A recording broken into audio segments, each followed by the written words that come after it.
Gosh, you see the boss if you think I'm both in the school.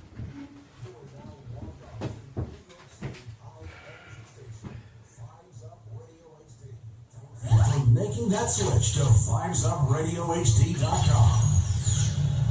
That's the Fives on the Streets. Now, back to the music on the #1 station that's locking the streets. FivesUpRadioHD.com.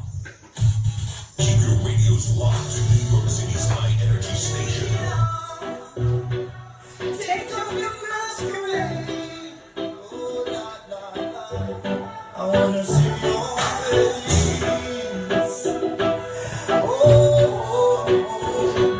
Show me who you are.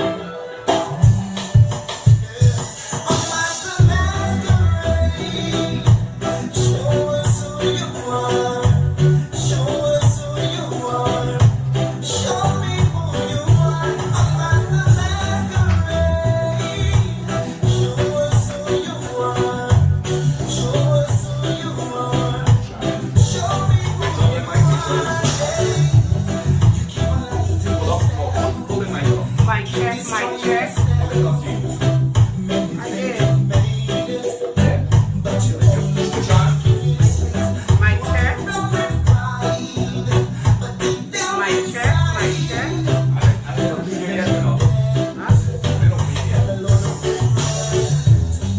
you are caught up in yourself. Your pride got up to your head. You are fake to work for life, and it's hitting you inside. You will fake the perfect family, fake the perfect wife. While your house is not a home, this is what you should do. I'm master masquerade. Show us who you are. Show us who you are. Show me who you are. I'm master masquerade. Show us who you are. Show us who you are. Show me who you are. Hey, you wanna solve people's problems, but can't solve your own. You're in everybody's business. You neglect your own. You are hurting inside. Yeah, that's right. You live a smile. I want to say greetings and a God bless evening, reaching out to each and every one of you out there. Alright. We welcome you to Sort Time with Sharmin once again. It's a Monday evening. Living Vibes Up Radio HD. foods will make you very significant in the eyes of your friends. Oh, we wanna see your big smile, but behind is so mess. You are hiding your tears. You've been hurting for years and years. I'm master masquerade. Show us who you are. Show us who you are. Show me who you are. I'm master masquerade. Show us who you are. Yeah, get ready to join us for this evening topic. Show Very interesting topic. Looking forward to hearing from you. Take it off right now. Take off your mask right now. We wanna see your face, your face. I'm tired of the lies, tired of all the lies. Share the link, share the I link. want to hear you Those of you that lag on. right now. Take off your masquerade. I'm masquerade. Show Yeah, you can download that Vibes Up app in the App Store for free. us who you are. Show me who you are. I'm masquerade. Show us who you are. Show us who you are. Show me who you are. I wanna know who you are. I wanna know who you are. And I don't see these lies in your face, your face. I wanna see who you are.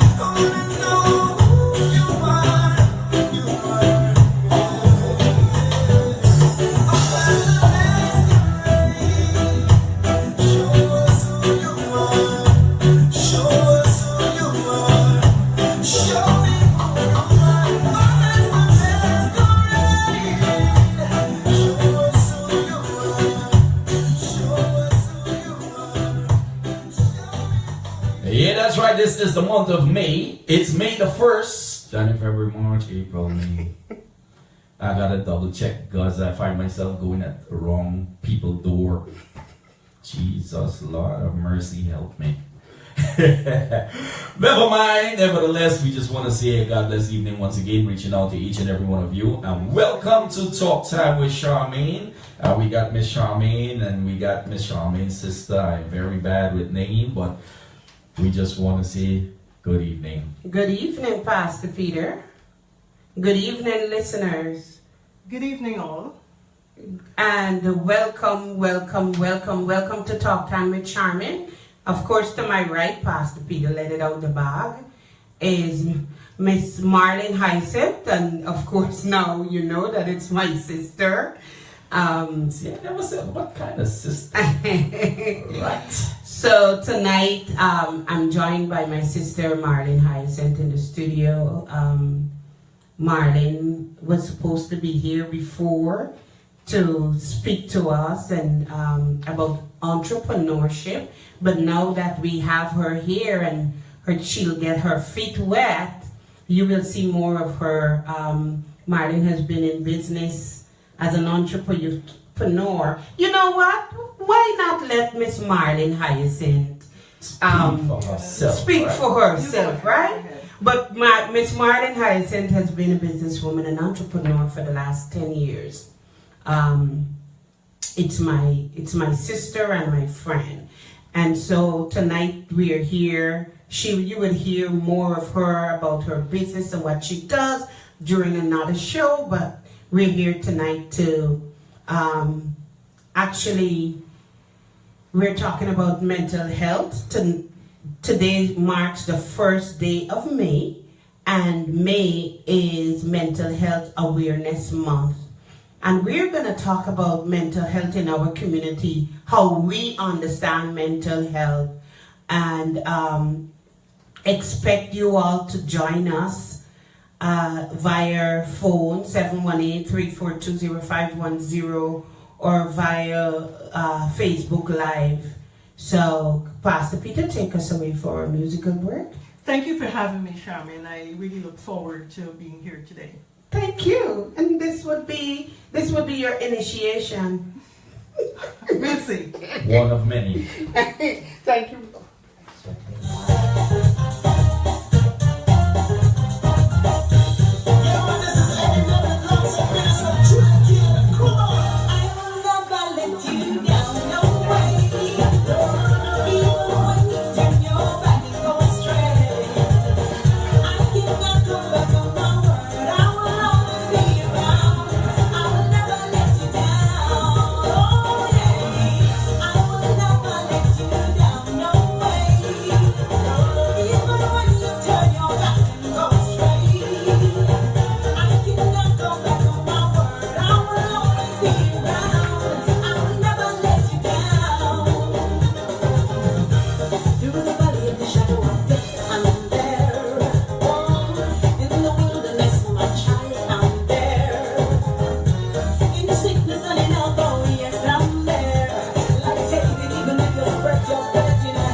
Don't forget, you can participate in the conversation.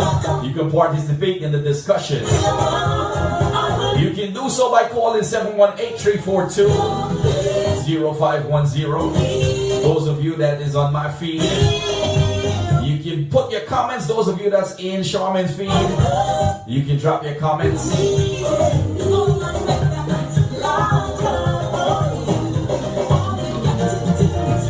Don't be afraid to share the link. Share the link.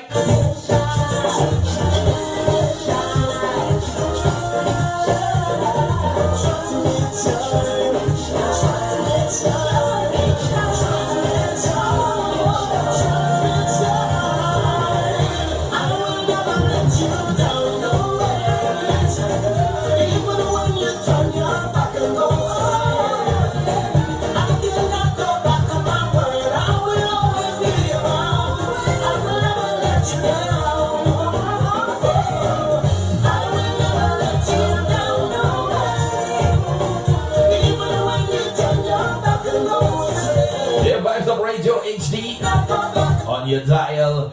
Listen, you know, since we discussed mental health this evening, you know, this song, I gotta reach way back for this one. This one is a classic.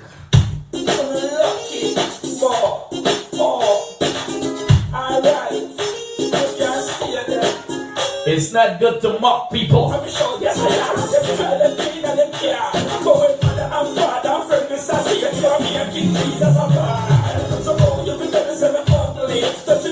That's not nice. Oh, you would never say me stupid, but I was created in the image of Christ. Oh, you would never say me fool. But you never said that's not nice. Oh, you would never say me stupid, but I was created in the image of Christ. So you deny your trees and things, and you just follow your ambition string. You come and look up and I like me is nothing. Let's never mind that he's a king. Never know what to sing for the fire. Let's play some of them. I give it a marine, but we can't play it. You want to sing harmony?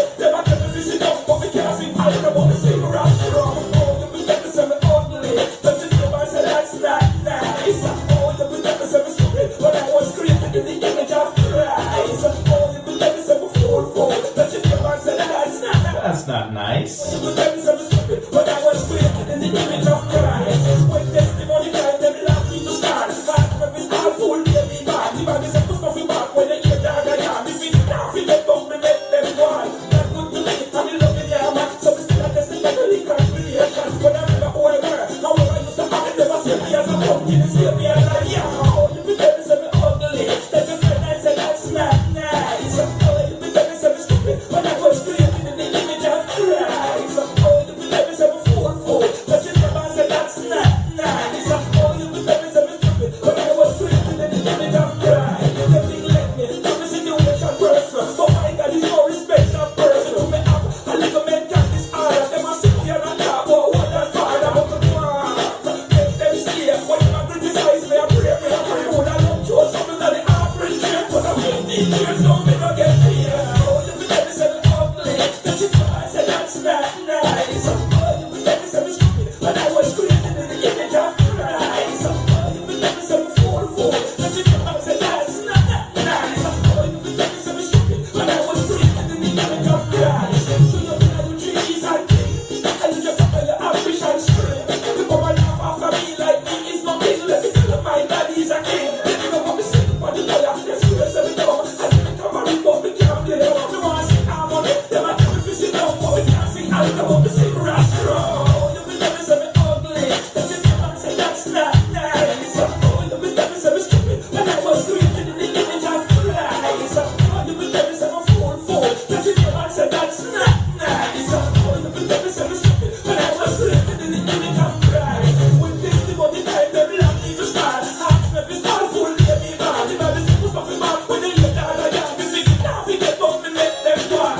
That's good to me, I'm loving you, man. This is not testify to the congregation. When I'm in the whole world, how I used to have never see me as a pumpkin, see me as I am. Oh, so thank me for idiot. I truly need them, yes, I'm 718-342-0510. To all our Latin listeners out there, this one is for you. Reaching out to each and every one of you. Yes, Lord. Thank you, Father. I worship you. I praise you, Jesus. I only ask that you be magnified and amplified right now. I ask that I decrease so that you can increase. In Jesus' name, I pray.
talk time with Sharmin.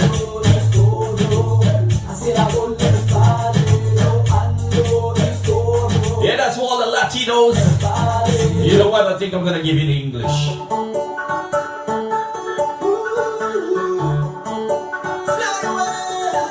Everybody flies up. Let me see you pick up on the hands right up. People let them know style, let me see the flies up. Everybody pick up on the hands right up, right up, right up. Everybody flies up. Let me see you pick up on the hands right up. People let them know style, let me see the flies up. Everybody pick up on the hands right up, right up, right up. Listen up now.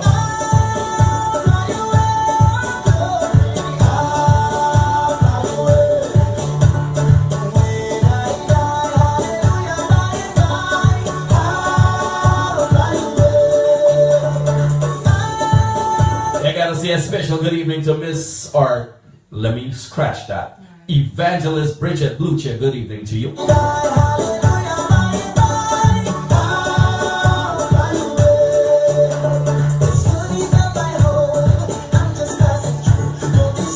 Share the link, share the link. Yeah, Vibes Up Radio HD on the Monday evening talk time with Sharmin.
Inclusion the voice of Mr. Imran Henry.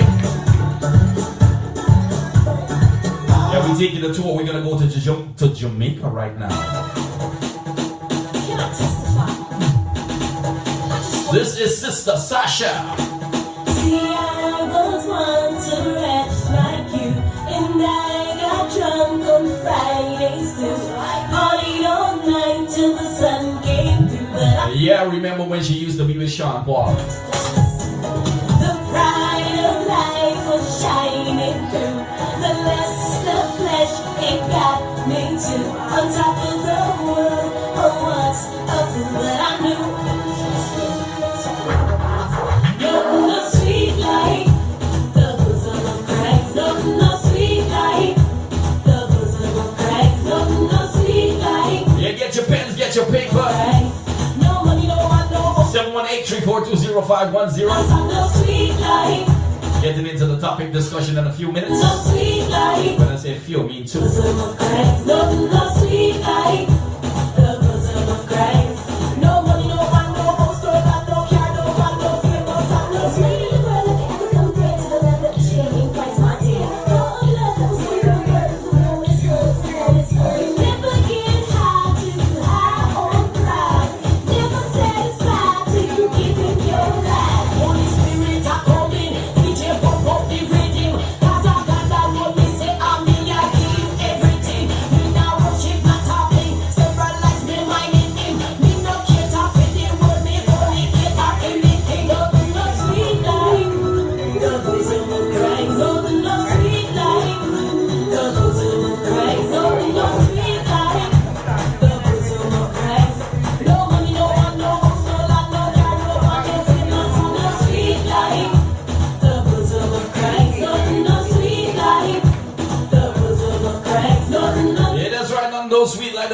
of Christ is going to be the final one, and then we're going to get into the topic discussion. God not only love the righteous, but He came to call sinners to repentance. This is DJ Nicholas, the meticulous. Jesus had the original authentic sin washer. Only Nicholas, believe me. I feel me, Jesus.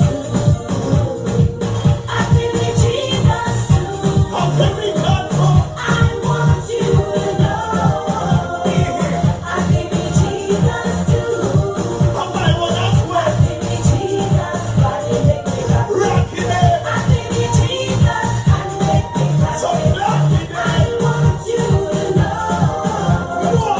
I feel me, Jesus too. Let me tell you something. I feel me Jesus walk on the water. I feel me Jesus raised in the dark. I feel me Jesus belong to the starter. I feel me Jesus the lifeless brother. I feel me Jesus with his heart. I mean, see everybody finisher on the altar. Him the all that water and I make it dance to the water. Him like me a copy, sit me a happy. Go Holy Ghost sing, sing him in the flabby. We deserve it, but the place seems happy. Whole things fast, no spiritual therapy. Him give me life, she a me catty. Him give me love, for more than a happy. Him give me most mercy, and can't happy. Protect me more than the baby and a happy. Jesus too. I see a way go. I feel me, Jesus too. I'm come. I want you to know. No one. I feel me, Jesus too. I believe. I feel me, Jesus. Body make me rock. So lucky then.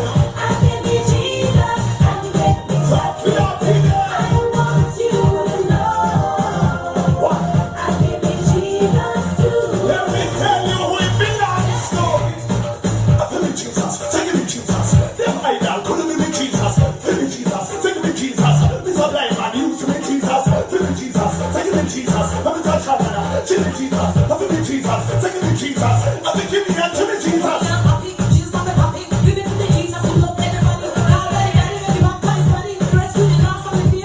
I tell you, Christian life is not boring, you know. Unless you want it to be boring.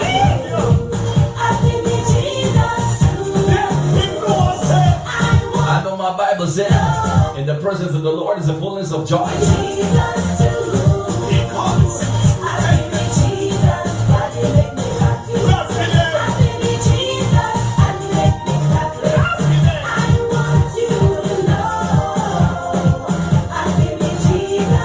We are going to run down Jesus. Come follow me now. To the right, to the right, to the right. And you know what I call it, the salt and the light. To the left, to the left, to the left. I'm your sheriff and word like a spiritual chef. Back to the right, back to the right, back to the right. If you walk by feet that side. Again to the left to the blink car. To the right, not and chest. To the right hand, to the left hand, to the right hand, to the left hand. Praise God to the right and the left hand. To the right hand, to the left hand. The word of God is spiritual weapon. To the right hand, to the left hand. He the blind and the cripple and the deaf man. Rocky day. Rocky day.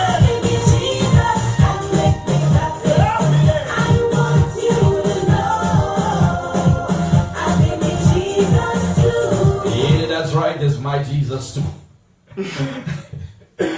Once again, we want to say God bless evening, reaching out to each and every one of you. This is Talk Time with Sharmin, and you in tune to Vibes Up Radio HD on your dial.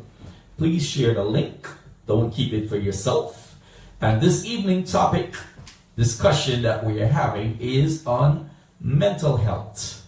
Okay, I don't want anybody to get carried away on the spiritual side of it, because we're discussing the physical side of mental health. All right, so we know the other side. So there is a spiritual side of mental health. There is a spiritual side of mental health, Pastor Peter. Don't let's go there because let's stay out of that zone. Focus. Yeah, let's focus, because if we get to the spiritual side of mental health, we won't be having this discussion. It's gonna go in another direction. Welcome everyone to Talk Time with Sharmin. Welcome to the viewers on the Facebook Live. Welcome to the listeners via www.vibesupradio.hd.com, and welcome to those of you that are listening via the TuneIn app or the Vibes Up Radio app. Whatever source of listening, whatever listening device you're using. Tonight, I want to say welcome to Talk Time with Sharmin. Tonight, our topic is mental health or mental illness. Today is the 1st of May, and May every year is Mental Health Awareness Month. So we're trying to raise more awareness, and our discussion tonight is going to include our understanding in the community and what we know about mental health. I have next to me Miss Marlene Hyacinth. Miss Marlene Hyacinth is an entrepreneur and of course my sister, and we're going to have this discussion about mental health. For those of you who may not know, it's amazing that I have Miss Marlene Hyacinth's first show with me is about mental health, and she has a daughter that is a psychiatrist. We should have had her here, but no, we want to do it our way. And so tonight we're going to talk about mental health because in our community we have an understanding of mental health, or we were socialized in a setting where when you speak about mental health, you're talking about the schizophrenic who has lost all ability to be independent and cannot live in the home with the family, so the family throws him or her out in the street, or they're confined to the psychiatric hospital, or the person who has a psychotic break and is unable to, don't have access to treatment. So that's our take or our understanding of mental health. But mental health is much broader than that, much simpler. We have in Guyana, in our Guyanese community, and even in the Caribbean, mental health has been we see so much signs of mental health, but we ignore it and we accept it as a norm, or as a part of a person's character, or part of our culture. So Or somebody do them. well, we're gonna get there. But the simple things like the signs of the early signs of mental health that we will get into later, you will be like, really, that's normal. The things that is deemed as the early signs, we deem it as normal. I think you should define mental health. Okay. Yes. So, according to, I wanted to go to WHO, but mental health includes our emotional, psychological, and social well-being. It affects how we think, feel, and act. It also helps determine how we handle stress, relate to others, and make choices.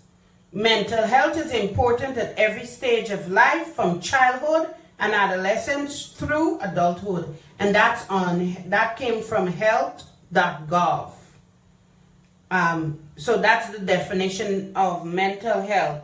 The WHO, that's the World Health Organization, defines mental health as a state of well-being in which every individual realizes his or her own potential, and they can cope with the normal stresses of life, can work productively and fruitfully, and is able to make a contribution to his or her community.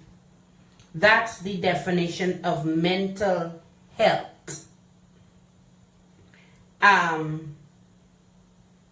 On the other hand, why you said, on the other hand, that's mental health. So according to these two definitions, I hope you heard, mental health is someone who is whole emotionally, psychologically, and socially. That's mental health. You can say, well, I'm mentally healthy if you're healthy socially, emotionally, and psychologically. But how many people are like that? Nice question. How many of us, listeners, viewers, how many of us can say that we have we are healthy mentally? Meaning that we're healthy socially, we're healthy emotionally and psychologically. Not too many people can fit into that space. And one of the reasons is that we go to the doctor, we go for a physical, we go to have our blood drawn, we go to have our pressure taken. But how many people, we have the insurance, but how many people have gone to the doctor and decided, look, I need to have a mental health check. I need to see a psychologist. I need to see a psychiatrist. I have some things I'm dealing with that I'm not sure I can cope. We as women, and I'll talk about women, we were a mother to mothers, we are a mother to our friends, we are a mother to our children, we are a mother on the job. We have all these interactions and we carry all those burdens. But what do we do to offload or download all that stress, or may I say all that stuff? Because we carry a lot of stuff, especially the Caribbean women. We just carry stuff. We want to be in our friend's business. We want to be the one that she can call when she has a problem. But why? Why do you want to know all of that? What we need to do is to take a deep look at ourselves and decide their compartment. These are things I don't need. I don't need this baggage because I've already have, as you would, I'm saying I meaning interpersonal, that we walk around with a lot of stuff, and therefore we need to sit with the doctor, and nothing is wrong with that, and talk to him about our mental health, our well-being, instead of going to Facebook and writing a lot of nonsense and trying to pretend and to live a life that is quite not the norm. So I'll turn it over to Sharmin because I don't want to take over her show. This is not about taking over show. I can talk. Well, you see, I guess we need nobody to be quiet. What's the show? What's the name of the show? Talk time. Talk time. Sharmin. Talk time. I'm turning it over to Sharmin so she can continue, and I'll be stepping in from time to time. But you pointed out something in our idea of mental health. Like people think, or we were, because of our socialization, not just in Guyana, in the Caribbean, when you're stressed, right? You cope with it. Listen, something happened. Something traumatic has happened. First thing people say to you, Pastor Peter, is what? Get over it. True. Suck it up. That's true. Right? Yeah. When the thing that they're telling you to get over and to suck it up is something that needs to be dealt with. Right. You have been impacted by whatever, and you need to sift it out. Right. Right? And maybe remove the weebles, like when you sift flour back home through the sifter or through the strainer, and you're sifting the weebles out. You're sifting the unwanted stuff. All right. In our lives, we need a sifter.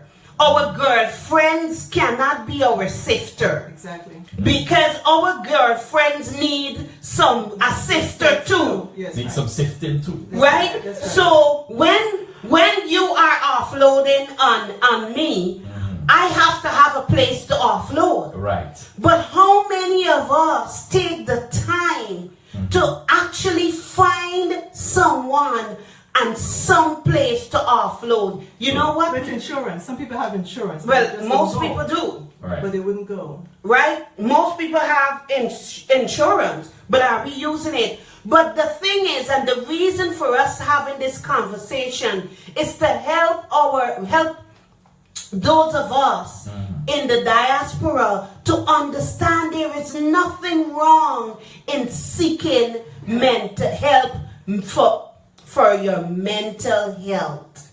Right. There is nothing is wrong with mental illness. Nothing is wrong with a diagnosis. Nothing. And we have to understand that, Pastor Peter, I'm going to read some of the early warning signs. And you can tell me how many people you know with these early warning signs of mental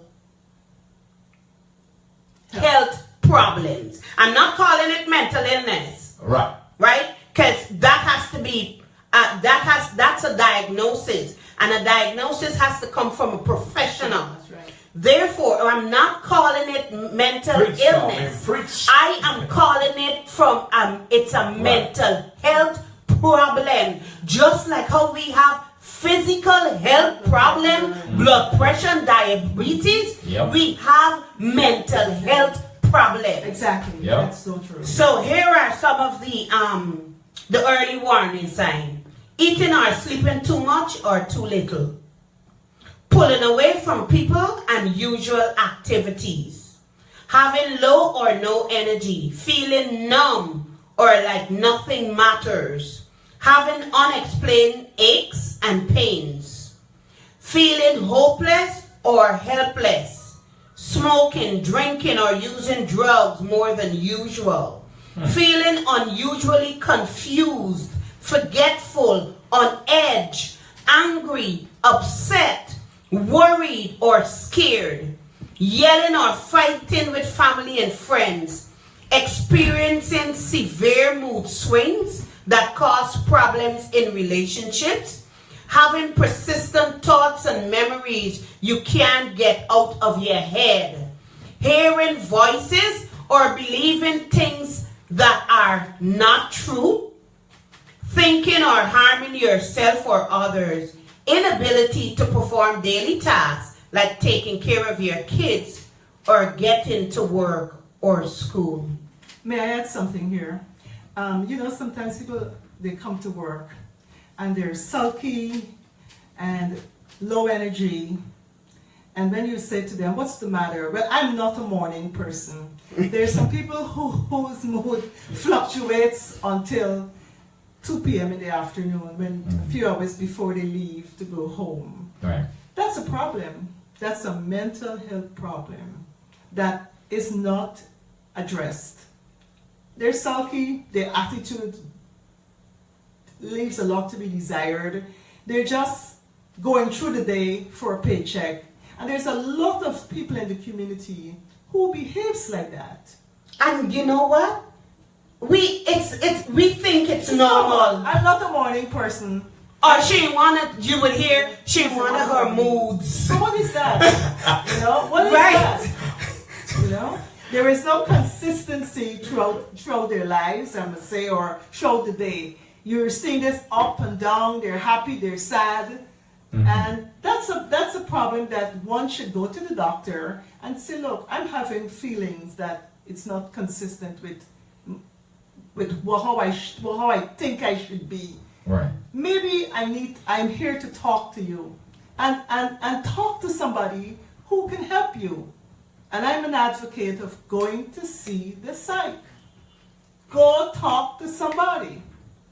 Not your friend, not Facebook. Not anyone else, but a professional person who can help you to come to get your thoughts together. I talk to God. That's not enough. God will answer you. Stop it. God, Okay. Not like that. A lot of people say that, but that's a cop-out. I must say a racket. Because many of us, we have children that's going to school also, and we are not aware of certain things in our kids until the guidance counselor from school will call you to inform you of certain behaviors and stuff, right? Now, how would you deal with it?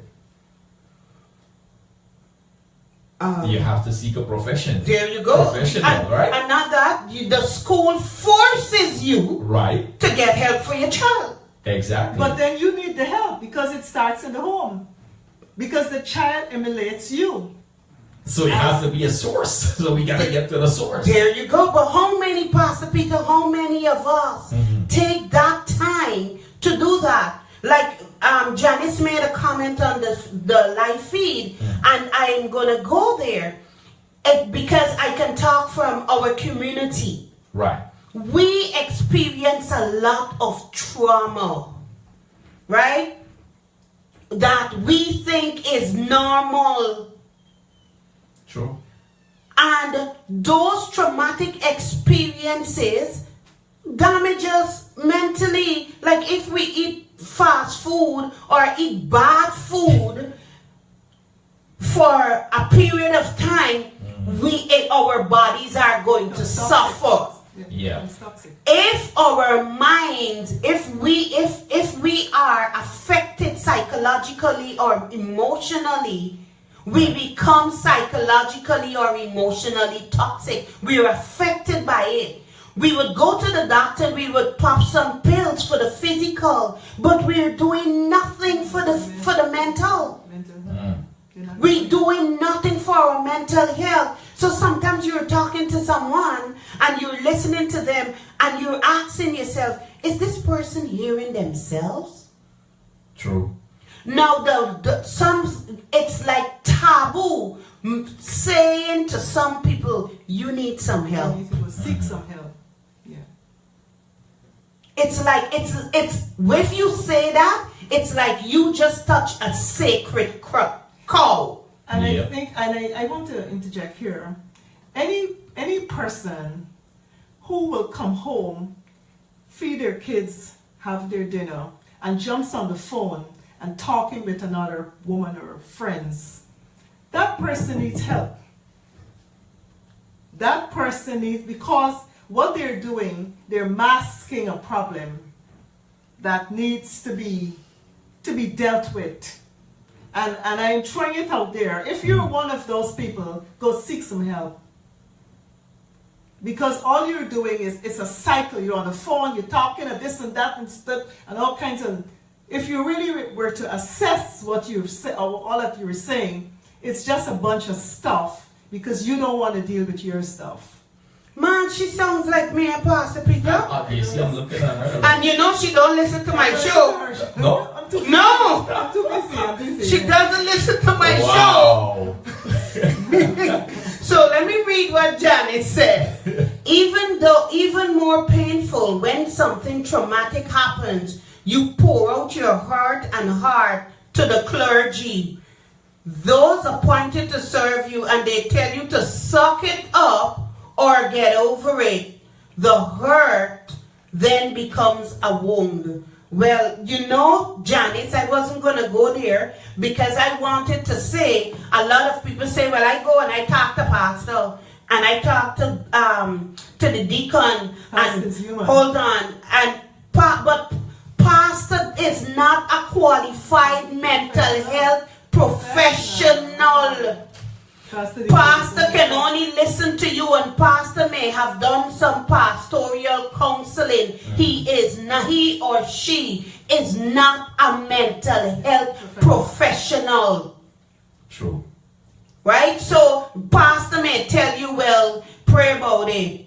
You've been praying about something for the last 10 years, because I had this I didn't have an argument because I refused to get into a back and forth with the person. Right. When the person said that you need to, I wrote something, prayer can help with anger.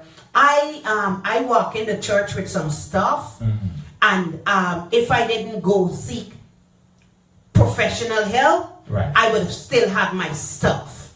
And I don't knock prayer. Prayer supports your spiritual health. Right. You are a tripartite being. You have a body, you have a soul, and you have a spirit. the praying and the fasting is going to promote and help you spiritually. You're gonna eat food, and you go to the doctor for the physical. What do you do for the soul? What do you do for the mind, the will, and the emotion? Sure. That's what your soul is made up of. What are you doing to ensure that your soul is healthy? What do you do for your mind to ensure that your mental health is intact? What do you do for your will? What do you do for your emotion to ensure that you are emotionally sound after all that you've been through? Right. I want to say something, and I may deviate a little. I remember when we were young, we always had hobbies. How many people can say today, I am not following the theme, what is your hobby? What do you really enjoy doing other than being on the phone or being on Facebook? Do we still sew? Do we still knit? Do we still write letters? Do we help each other? Do we volunteer? What do we do for our mental health? I like a few people to answer that question. What do we do to promote to calm our minds? What do we do? Do we garden? Do we sew? Do we knit?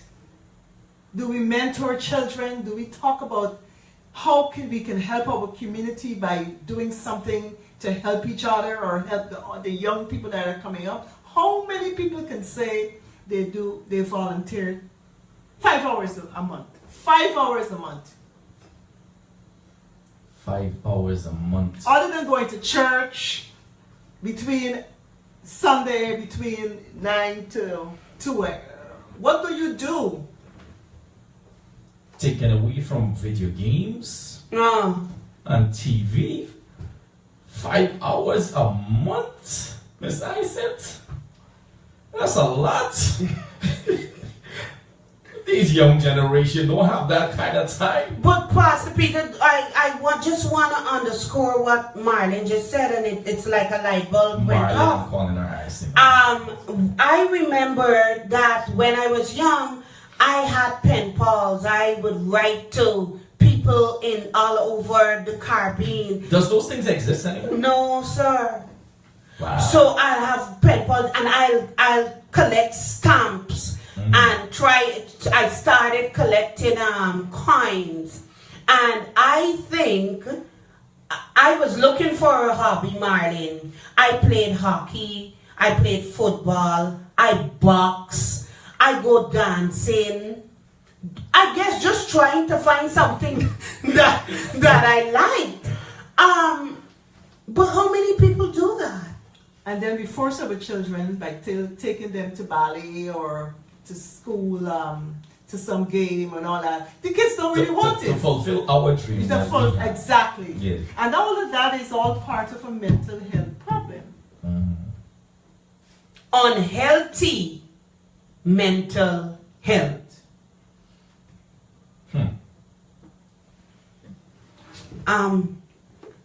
So Ty said, my favorite hobby is laughing at people. Well, I guess that's fun for you. I know Ty is lying. We know Ty. Ty is a reader. Right. Okay? Janice said, this is why I like your show. I know this, but many do not. I know that many clergy and their leadership are not equipped to deal with mental health. So I appreciate you guys pointing people in that direction. I can only be truthful because if I am showing early signs, if I may have those early signs that I read, there are some people that every time you call them, how are you? Girl, I'm fine, but I got a backache. Tomorrow you call, my head hurting. The next day you call, the back hurting. They have all these physical manifestations of pains or signs or symptoms of physical ailments. And it can very well be linked to a mental health problem. It's the state of what is going on mentally that is manifesting in your physical body. True, true. And so you go to pastor and you're telling pastor that. What pastors? Pastor Peter. I'll pray for you, Sean. Pray I'll lay hands on you suddenly. and you're gonna pray for me, right? But you have no idea that this may be the second time or third time in a year this woman is asking for prayer for healing. Is there something else that is going on? Well, now you're supposed to step in and say, well, young lady, did you seek the help of a professional? You know, did you talk to someone that can help you through that experience that you're going through to figure out what is the source of all of this? Reality check. How many pastors does that? It might be an ego thing. Well, there's a lot of people too that every Sunday they go to the altar, or they are always going to the pastor to ask for prayer. But when you look at it, I think that the pastors, you said it's an ego thing, the pastors doesn't even want to say, look, you need to go check. You have insurance, or maybe you need to go get some mental health counseling. There's not too many pastors that are honest to do that. Is it honesty, or is it if I tell you to go seek mental health, I may be denying this truth that prayer and fasting and prayer and change thing. Pray, sister. God is gonna answer your prayer. Because if I say to you, seriously, it could be an ego thing, or it's just that, how can I be pointing you in that direction when I'm telling you that God is everything? Sharmin, you hit it. Pastor, I've been there. You hit it, Sharmin. You hit it. Because so many times we want to see, because I mean there'll be a lot of pastors that would say, all right, you know what, I'll pray, or you pray, right? They even tell you they don't go to the doctor. But yet still, if a little illness hit them, they are the doctor. Calling your life. Welcome to Talk Time with Sharmin. Yes. Hello? Hello? You're live. Yes. I have a concern just now, based on the mental health system. As a pastor, Mm-hmm. I know that pastor can do a lot Mm-hmm. for person who have mental health. Because sometimes pastor always listen to their members. And sometimes members, as you mentioned earlier, that members might feel in pain, and how will they know that they are mentally challenged? Yes, because they are. Sometimes pastor listen, they come to pastor and say, pastor, I'm feeling fasting. Yes, pastor would pray for them and ask God healing upon them. But at the same time, pastor might listen to what they are going through. Because sometimes they don't, oh, come, let me talk. There's something going on here. And then they will find out that something might mentally, and then pastor might end up give them a counseling or send them to somebody who can help them to get counseling, to help them in that manner. Okay. But that pastor would have to be in tune to understand that it might be there might be a need for professional intervention. And the question is, how many pastors does that? Unless, and I just want to stick this in because Tracy also mentioned it on the live feed, that some pastors have, and I said that earlier. So if you didn't hear, there's some pastors with the pastoral counseling degrees. They have degrees in pastoral counseling, Right. but they still need to make referrals for mental health intervention. Right? Yes, I understand that, but as I said, sometimes people just look at people and they know some problems. But many pastors that I know, they go to a lot of seminars where deal with mental health, and they will be able to can assist people, and then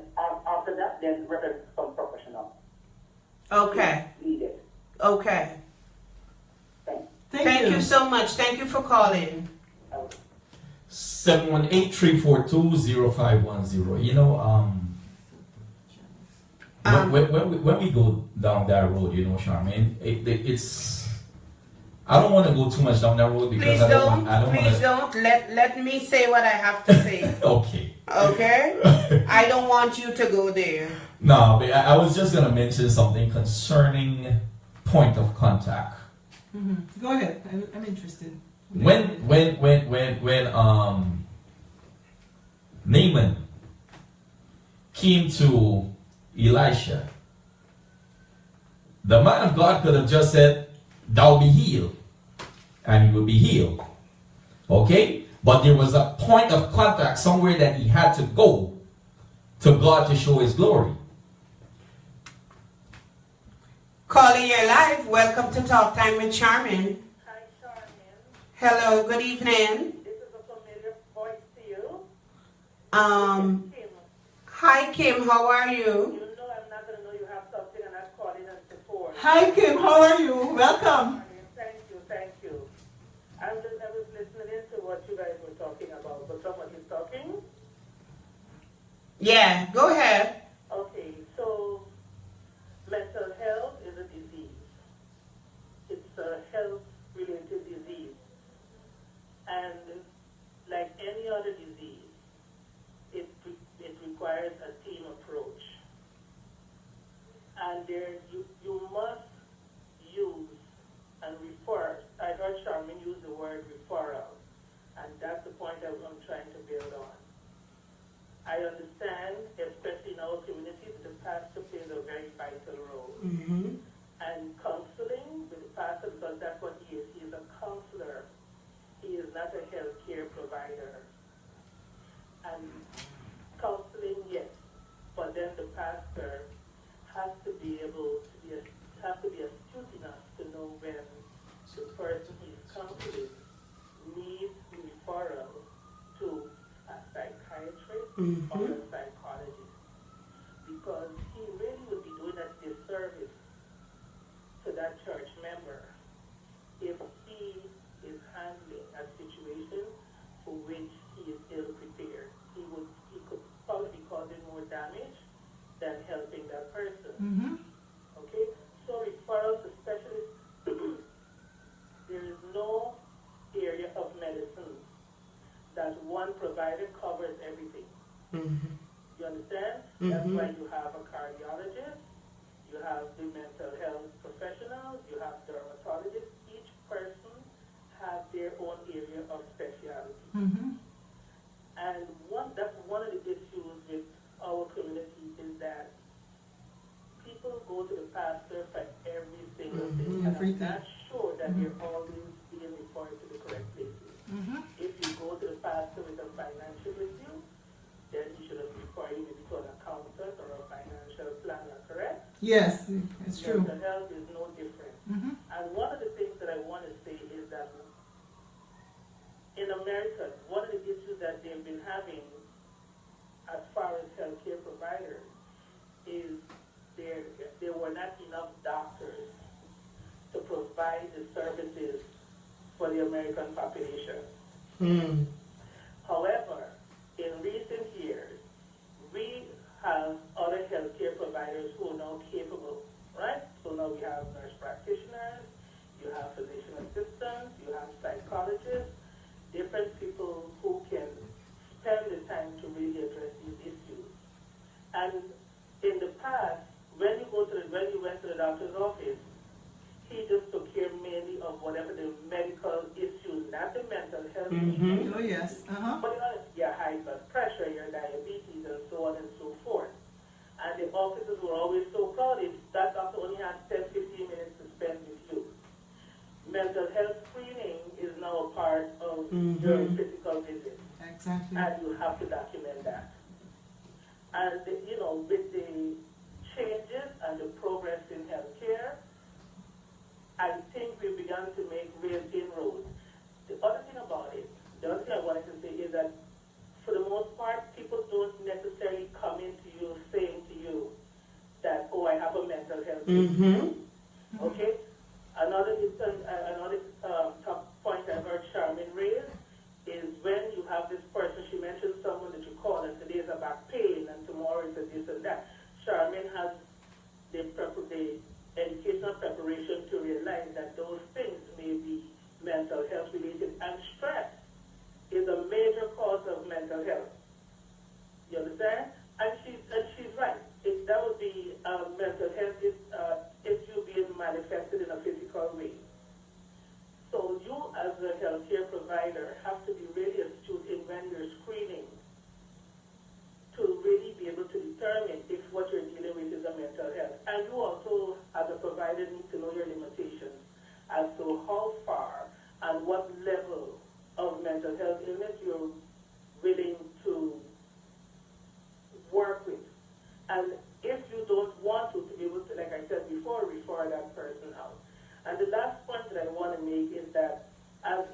have moved away from when families sat around the dinner table and literally asked the children, how was your day today? What went on today? And listen. So we have to get back to simple things like that. Really listening to children and finding out. You all spoke about hobbies. Exactly. You know how we knew hobbies? Sharmin, I heard you said you played hockey. And I was smiling. I thought I was the only child in Guyana who played hockey. I played term hockey after high school. Okay? But one of the things that has to happen is that parents also have to find the time in their busy schedules, and I understand, single mothers and all of that, to really expose children so that they can know what they like and what they don't like. How will a child know if they like reading if they've never read a book? You haven't taken them to a library or a book fair. You see what I'm saying? So I'm listening. I'm listening. So far, so good. Congratulations. Thank you so much. Thank you, Kim. You're very welcome. Bye-bye. So I just wanted to add two other professions to the list that Kim identified. They're social workers. They're now social workers that are licensed and are trained to deal with mental health. There's this new mental health counselor, which is a licensure profession that you have to get a license in order to practice as a mental health counselor. So if you're in the US, there are no excuses for us not to access mental health care. I just wanted to read something that Janet said.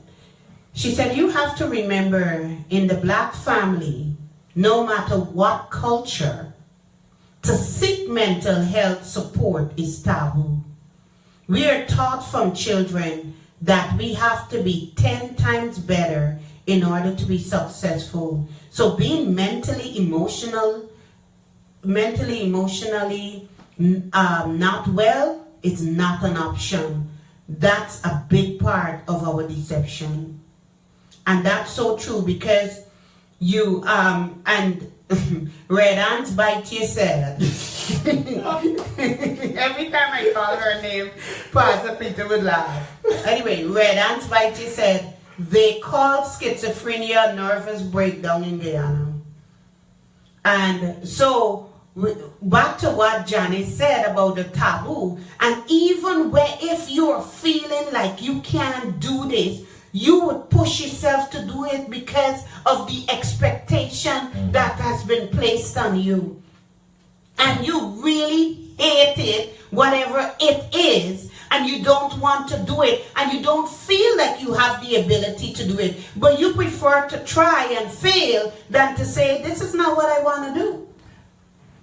I'll give you guys an example. A few months ago, I met a young man who had no ambition other than what his mother told him, that she wanted him to become a doctor. And at 18, he started to have feelings of sadness, he says, feeling sad. And he would cry. And when his mom would see him crying, she would say to him, you're a man, suck it up, you're a man. She never took the time to find out what was wrong with that young man. Today he's 38 years old. He is severely depressed.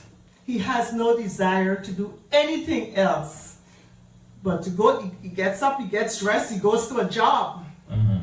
He goes to a job, he comes back, he plays his video games. But he is severely depressed. And what his mom says, he's depressed, but he's not mentally ill. So, now, for my mental health professionals that are listening to this, we hear that, and we hear correlated stories like that, or statements. How can you be depressed and not be mentally ill? Right? Now, one of the dangerous things that we do to our boy children when they're expressing or showing emotions, we reprimand them. Mothers. Both mothers and fathers. Yep. And it's more impactful when it comes from a father to a boy. Right. You're a man, men don't cry.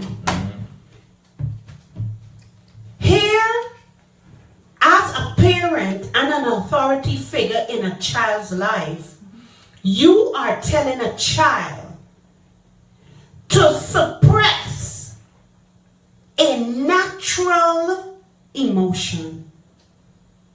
Because we're human beings, and that's natural. It's like telling the child, when you want to pee, keep it in. Don't pee. You think about that literally. Think about when you hold your pee. What happens? It's the same thing when you're telling me, if I'm telling your male child, don't show emotions. And look at the long-term effects about when you can't, well, I'm going to say pee, I already said it, I'm not, when you hold your pee for too long, it affects your kidneys, right? Right. And then it extends. Well, Kim should call back and explain this. Eventually you start to get all these infections, and it has long-term effects. Right. Same thing. The same thing with your child, telling your boy child about not showing his emotions. The pee has to come out, and it's going to come out somewhere. The emotions will have to come out, and if it's suppressed, it's going to spill somewhere else. Right. And here you have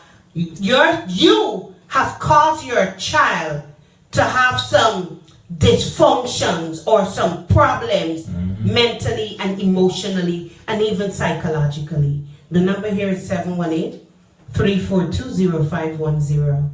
Again, 718-342-0510.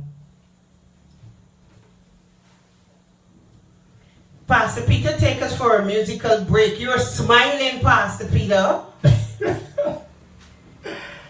I have to. Oh.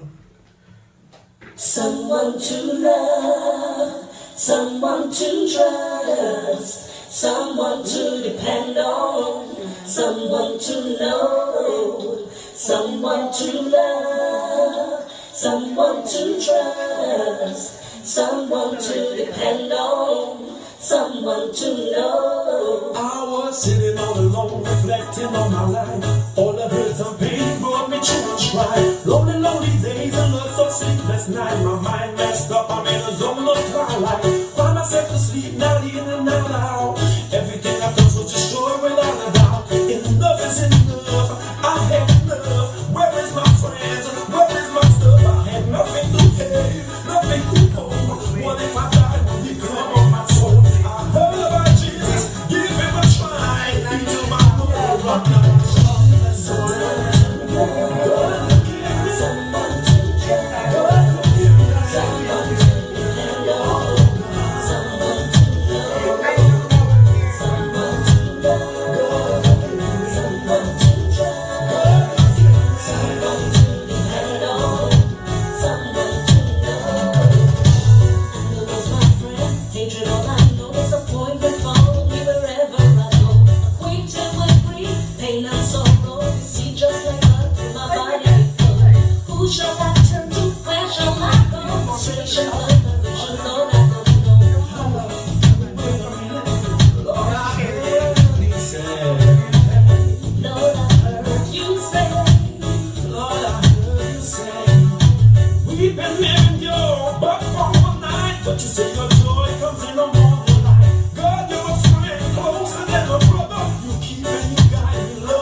Yes, you're tuning to Talk Time with Sharmin. We're back. That was my boy all the way out in Texas, Pastor Kevin. That's a big note at the end there. Yeah. He man, if you ever see this guy in live performance, man, crazy. Okay. We need to bring him to New York and do a show. He was in New York all the time. He just recently relocated to Texas. Okay. Tonight, welcome back to Talk Time with Sharmin. The topic tonight is mental health in our community, and the number here is 718-342-0510. To my right, I have Miss Marlene Hyson. That's my guest for the night. And Thank you for having me. You're very welcome. And we are talking about mental health.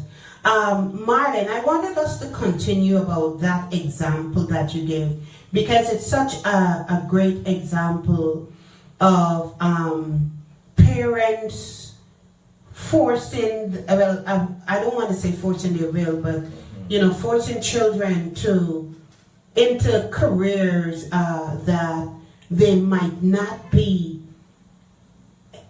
mentally healthy enough to get into.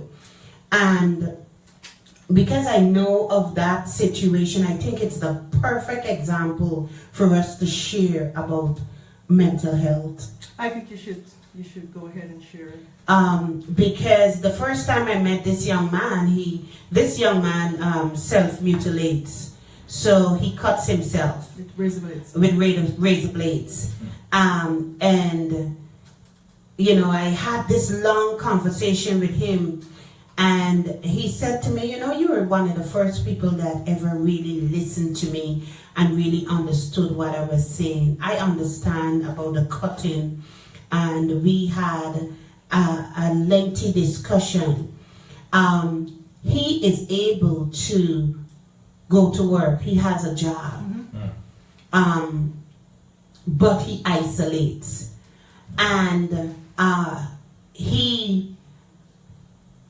the mother has stripped him from every ounce of self-esteem that he has had.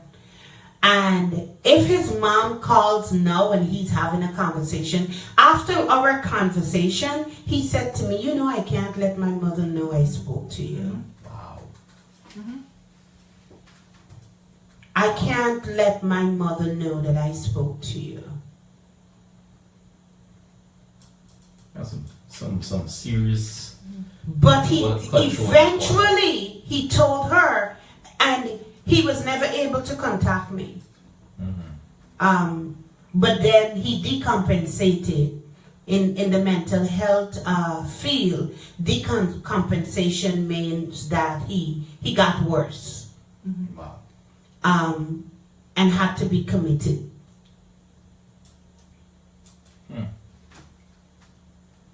Yes.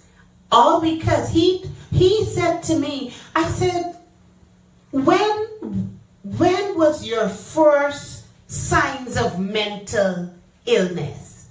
And he said to me, when I was an adolescent.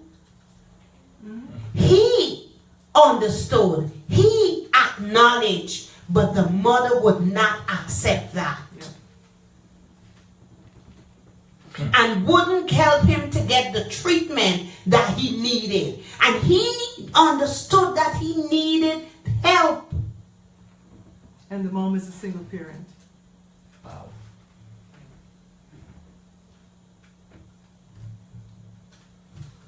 Yes. 718-342-0510 is the number. You can join the conversation. You can join the topic. 718-342-0510.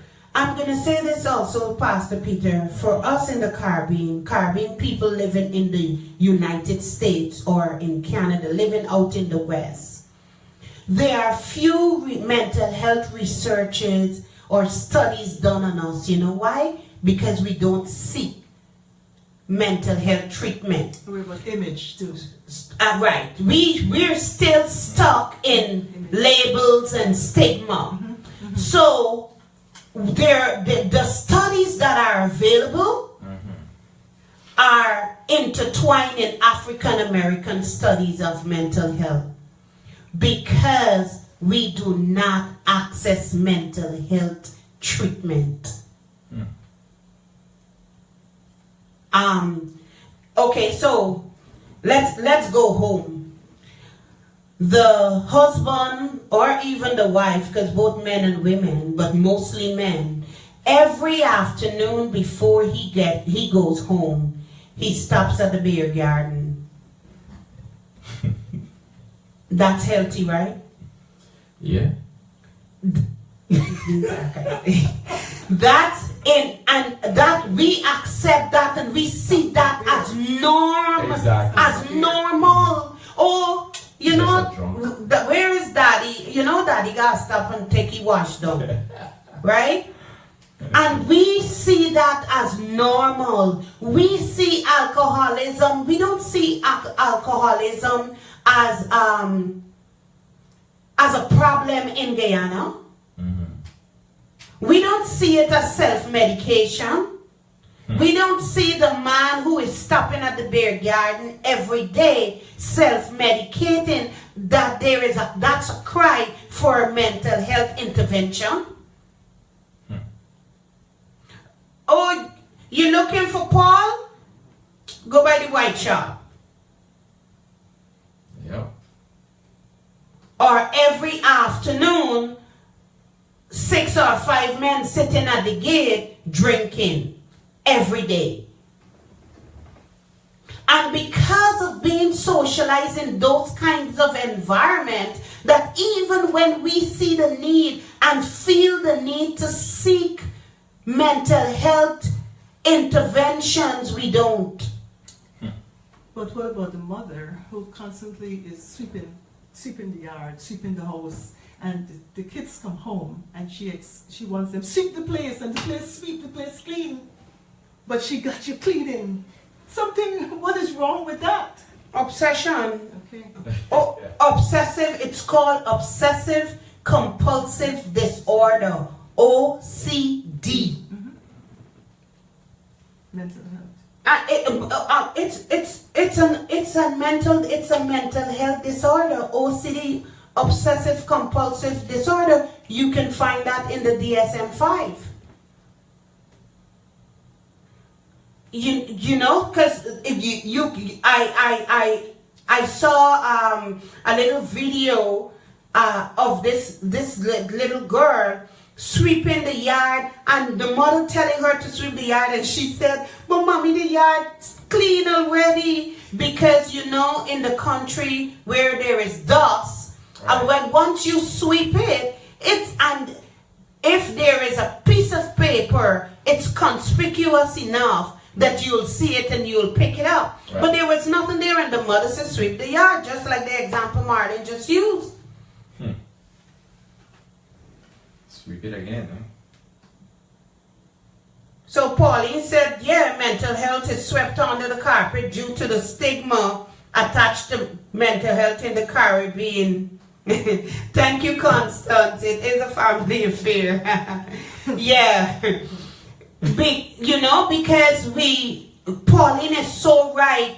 Your child, back to the example we gave, you know your child has a mental diagnosis, because he said he had those symptoms from young. If the mother took him to the doctor, he had a diagnosis, but mom is in denial. And the boy wants to embrace his illness, but mom has so much control over him that it did not allow him to seek the help he needed on his own until he was forced to get the help he needed.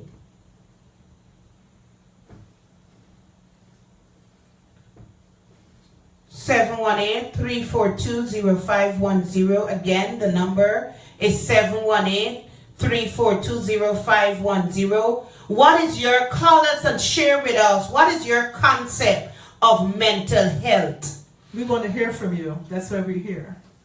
What do you understand by mental illness? Call us and share your ideas, your understanding, and when you define mental health, how do you see people with mental illness? Like I remember asking someone, what was your first introduction to mental illness? Because of the way the person viewed it. And the person said, seeing my mother handcuffed and placed in the ambulance. Yeah. So, and at that time she was a child. Because of that image, even now as an adult and as someone who is working in the mental health profession, it's hard for her to deal with her own mental health and all the signs that are surfacing because of the image in her head.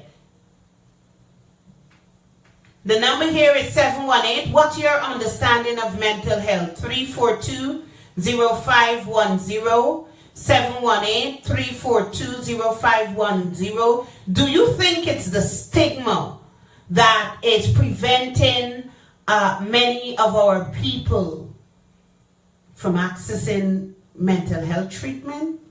You know, like somebody I think I mentioned in your live feed about nervous breakdown. Yeah, that's I mean, you know, when you think about it, that's the kind of thing that we grew up with. Thinking about, oh, that person just has a nervous breakdown or whatever. We never thought of it as mental health.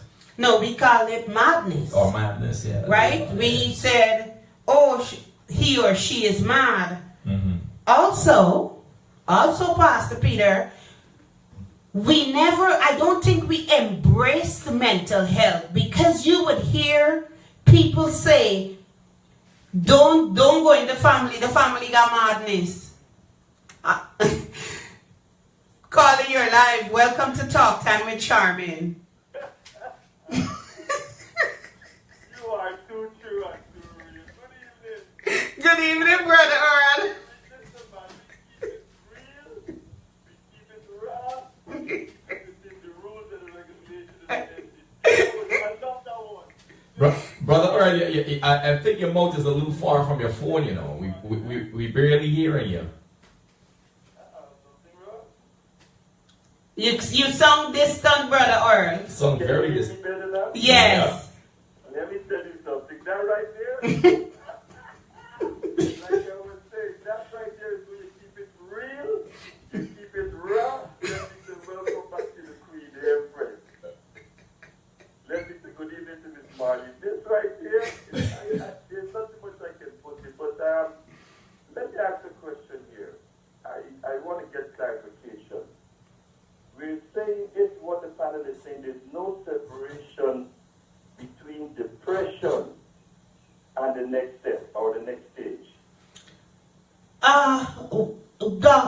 Brother Earl, depression is a mental diagnosis. And later on, I'm going to list a few of mental illness. You have listen to this. There are various degrees or various types of depression.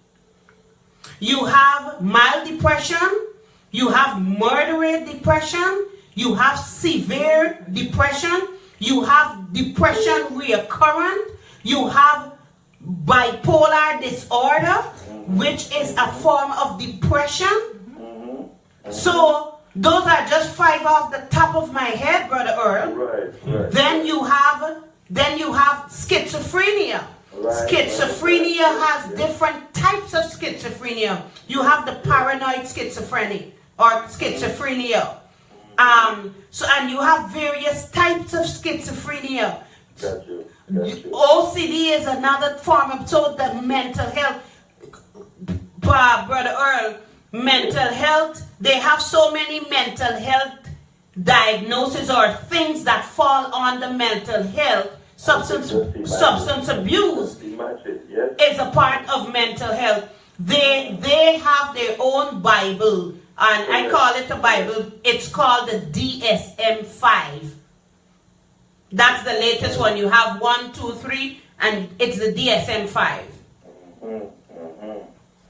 Thank you for that great knowledge as usual. There's not much I can put in it. I mean, it's a great topic, great conversation. You guys are on point all the way. Again, we just need to ask our Caribbean people, please, please get out of that stigma.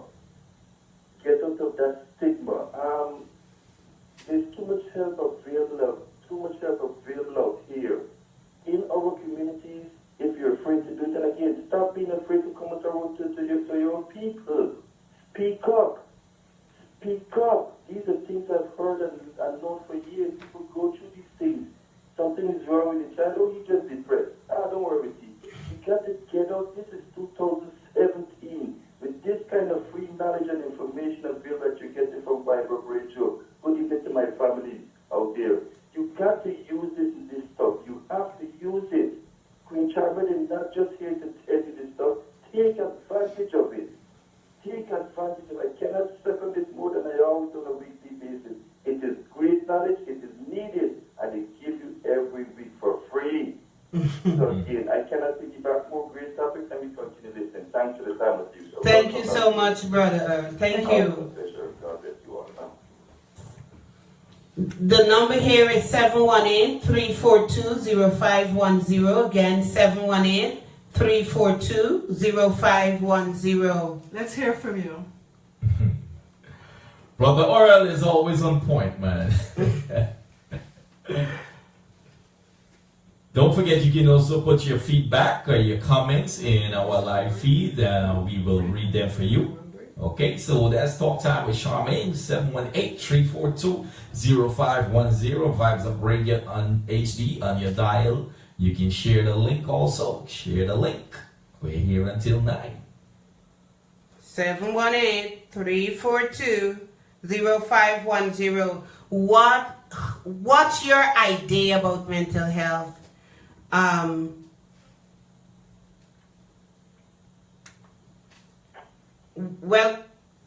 Welcome to Talk Time with Sharmin. Calling you live.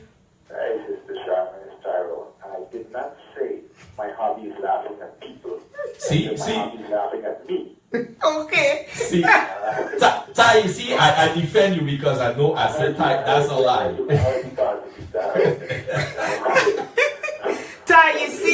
Ty, you see how quick Pastor Peter defended you?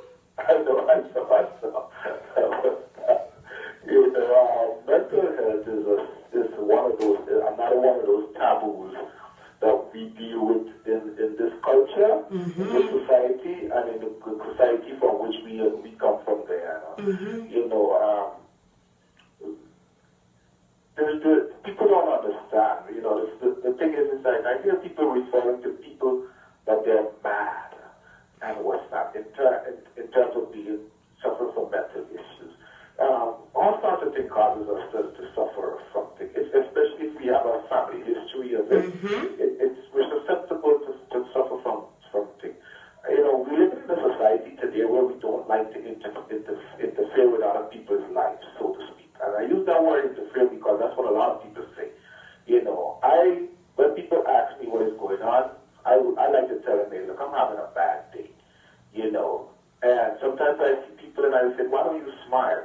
And on many occasions when I do that, I tend to get people to open and they start talking to me about they're having a bad day. And so we are here to take care of each other. Going to see a psychiatrist and a psychologist is not, I'm lacking the word I would like to use. It's not a bad thing. Let me share an experience. When I first came to the United States in 1986, I went to see a psychologist because I was having troubles. I was fighting a lot in school, and they thought something was wrong with me. My experience turned out to be a terrible experience. I hadn't trusted psychiatrists and psychologists for a long, long time. And so I know why a lot of people would not want to trust those professionals. But those professionals are better equipped. They're trained to dive to the bottom of issues for you. I hear a lot of some callers and some commentators talking about pastoral college in mental health. Pastoral college in studies in mental health is not adequate to address the myriad of problems and issues that the psyche has. And you need someone who is trained in that department, called the psyche, to be able to deal with the issues that we human beings have. A pastor, as you said, is there to heal the spiritual me. You know, I don't care how many classes he takes at pastoral college. He doesn't have a full what you call repertoire to deal with the various issues. So how is a pastor going to deal with a person who suffers from schizophrenia and all these other complex mental health illnesses?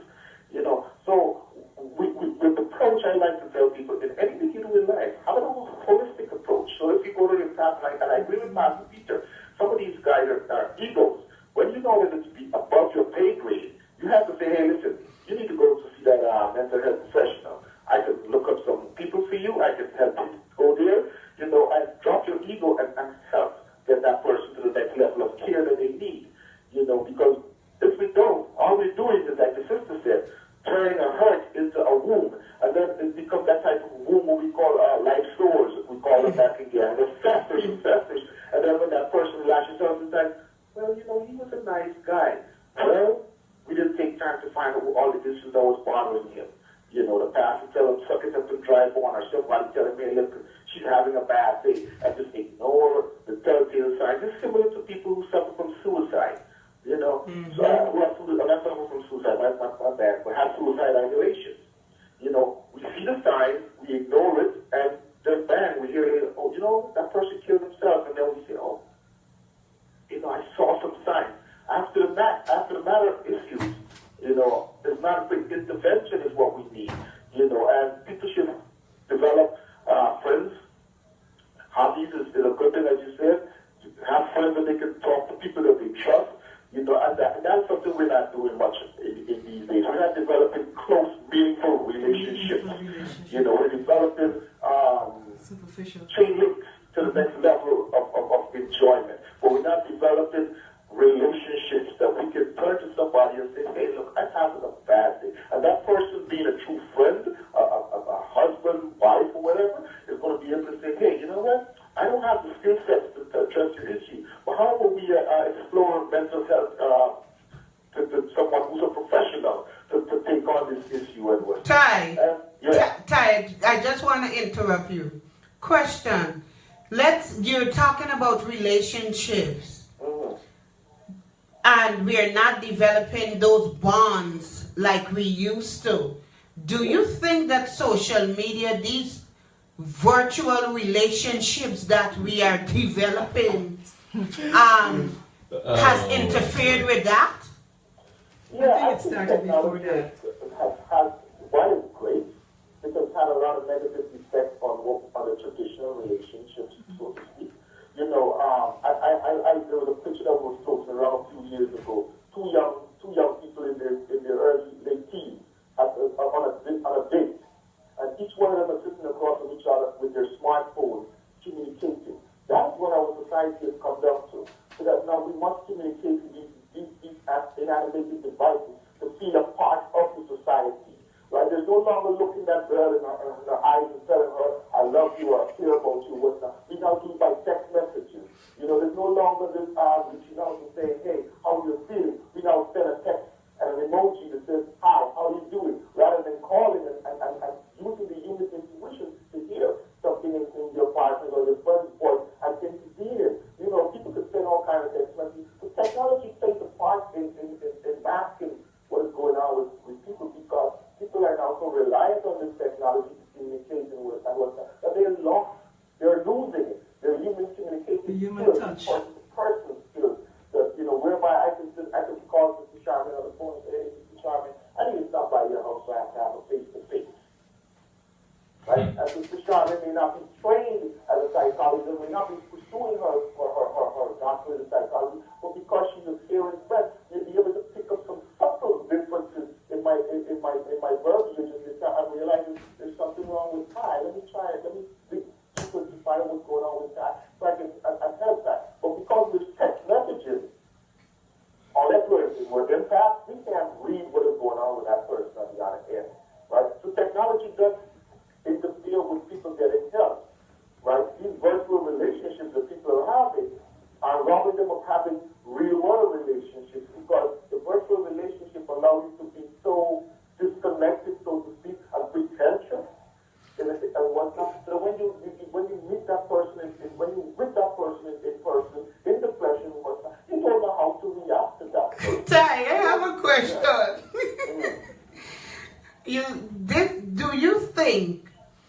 that these virtual relationships are helping people's mental health because having a virtual relationship takes you away from your reality, and all these and this virtual life takes you away from your reality, and so you're not in tune with it.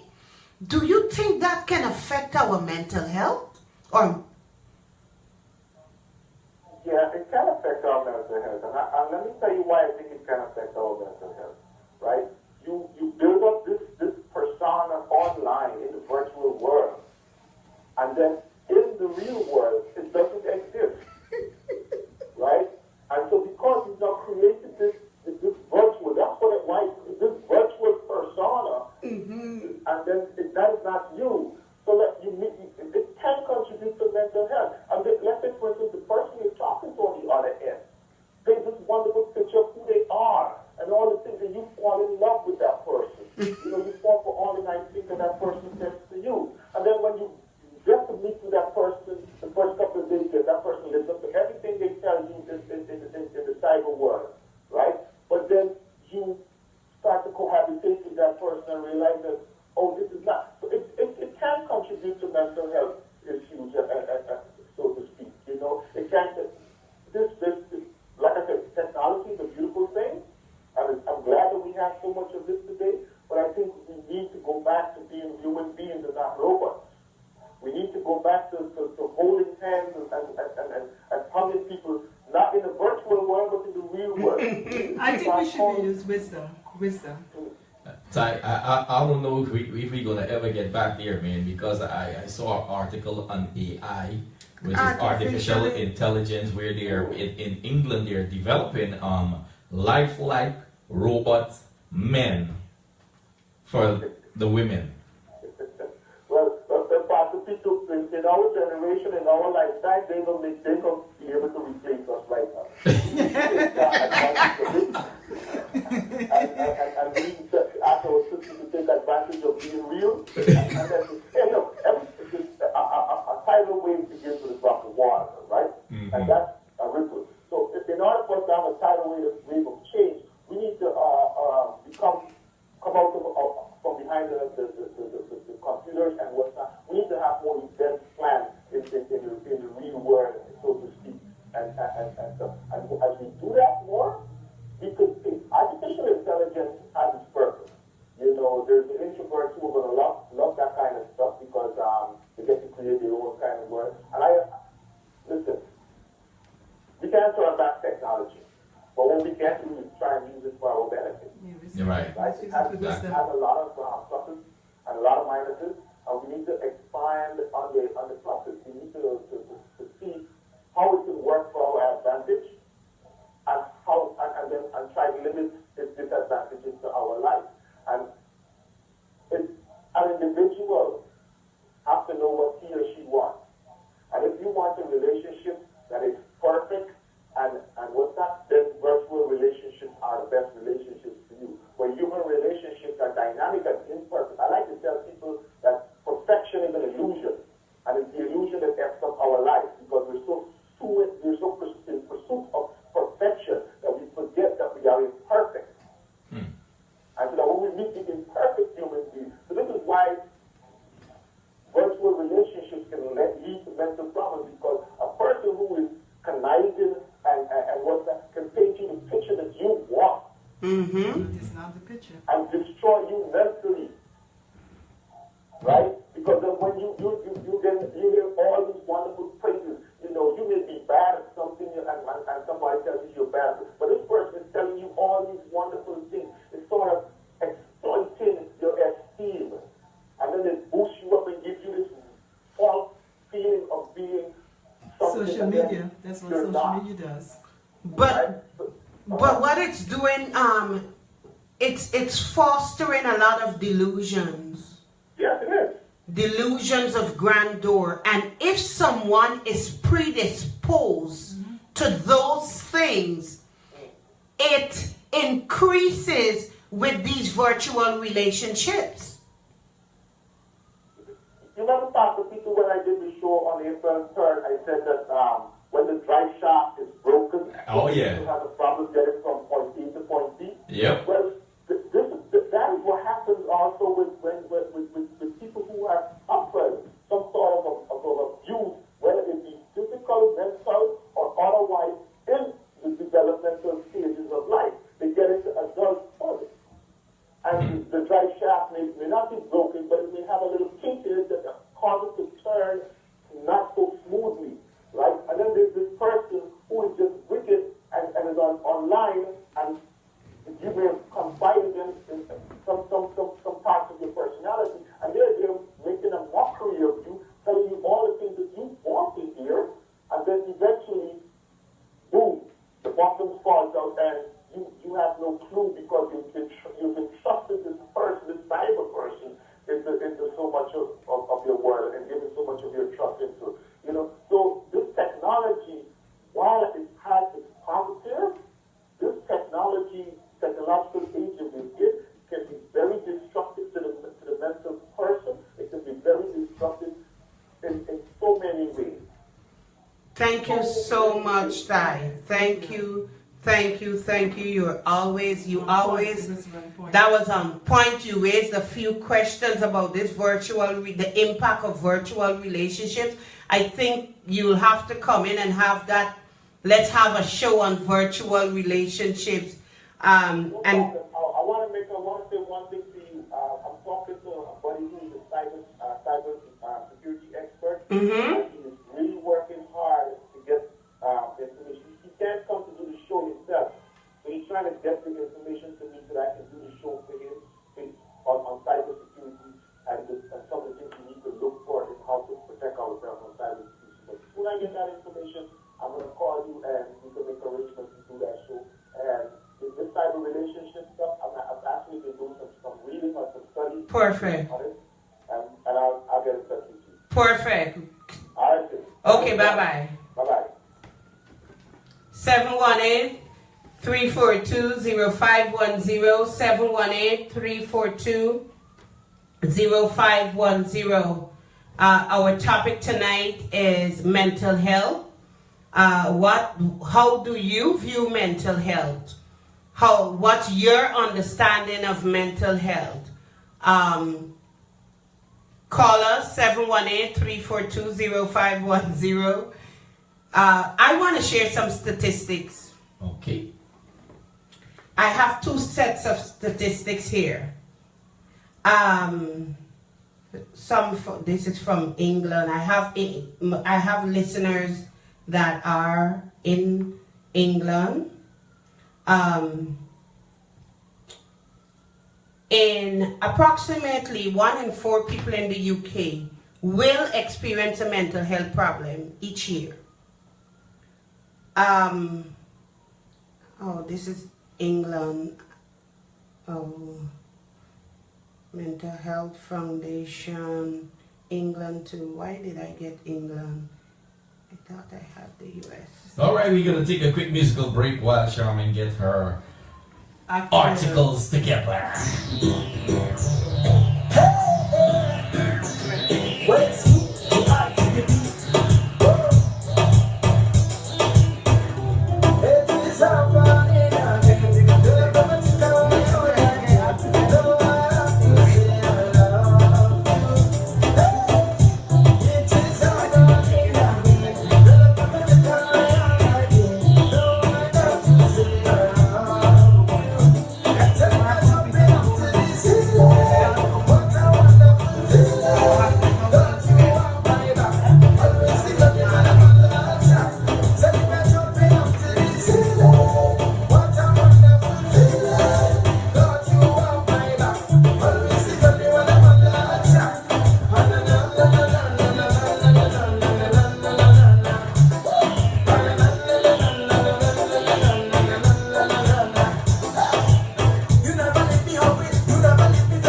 0510 is the number.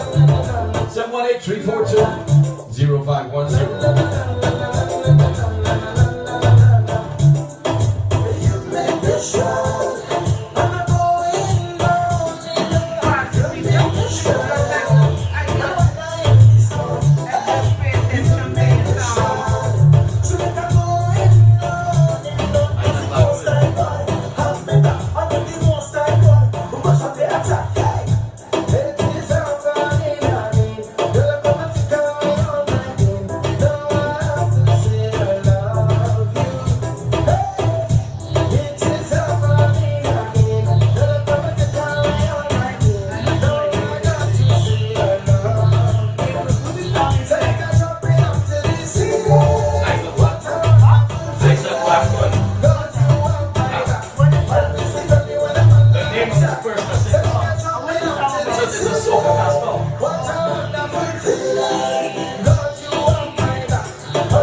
Jumping up to the ceiling.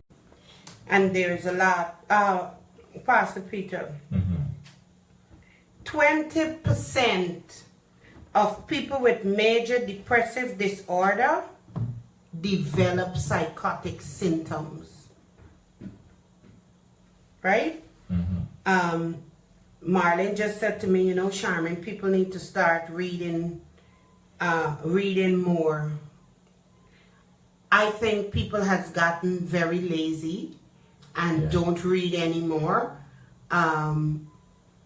There's so many people that told this young author when I was in Grenada that they wanted her book. I brought 12 of her books. Only 3 people came to collect the books from me. And so many other people are writing, and there's so many books. There's a lot of books. There are a lot of books out there, and some of them that the amazing thing, if you're on Amazon, you can get free books to read. But we don't have time to read anymore. We want to see what's time to read. No. We don't make time to read. We're so concerned with what's going on in other people's lives. So we're not reading. I mean, I have to push in a book often. I have to read because it helps me to be balanced. It gives me balance. I don't know about anyone else. I like to travel on the train because when I'm on the train, I read. And you do have a book club too, right? Well, the book club never came off the ground. We introduced The Richest Man of Babylon, which is a very good book about finances. And we had a commitment of maybe 10 or 15 people, and only one person stayed committed.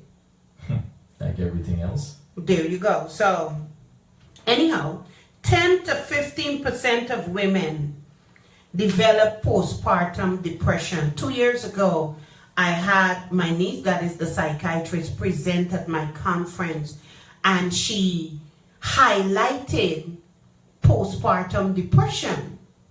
Now for you, those of you that are listening, when you were in Guyana, were you aware of postpartum depression? After you give birth and you sad and you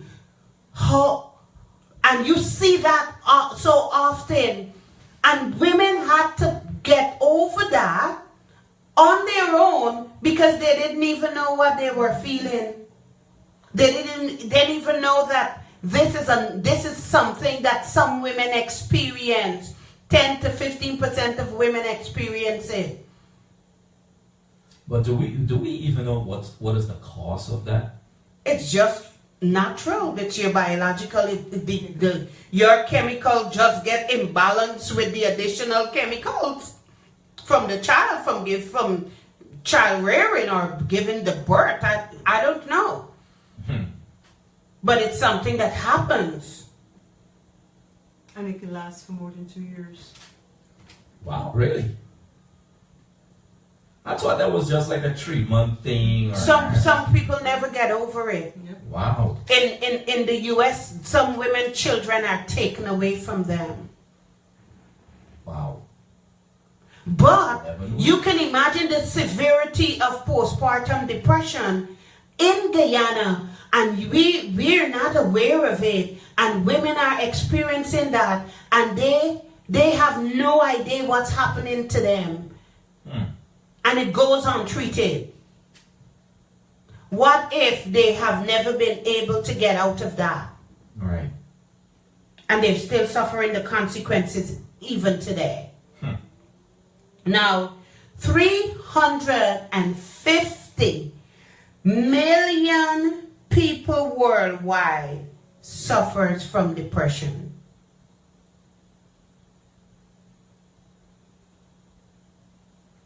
16, and that's 5% of the world population.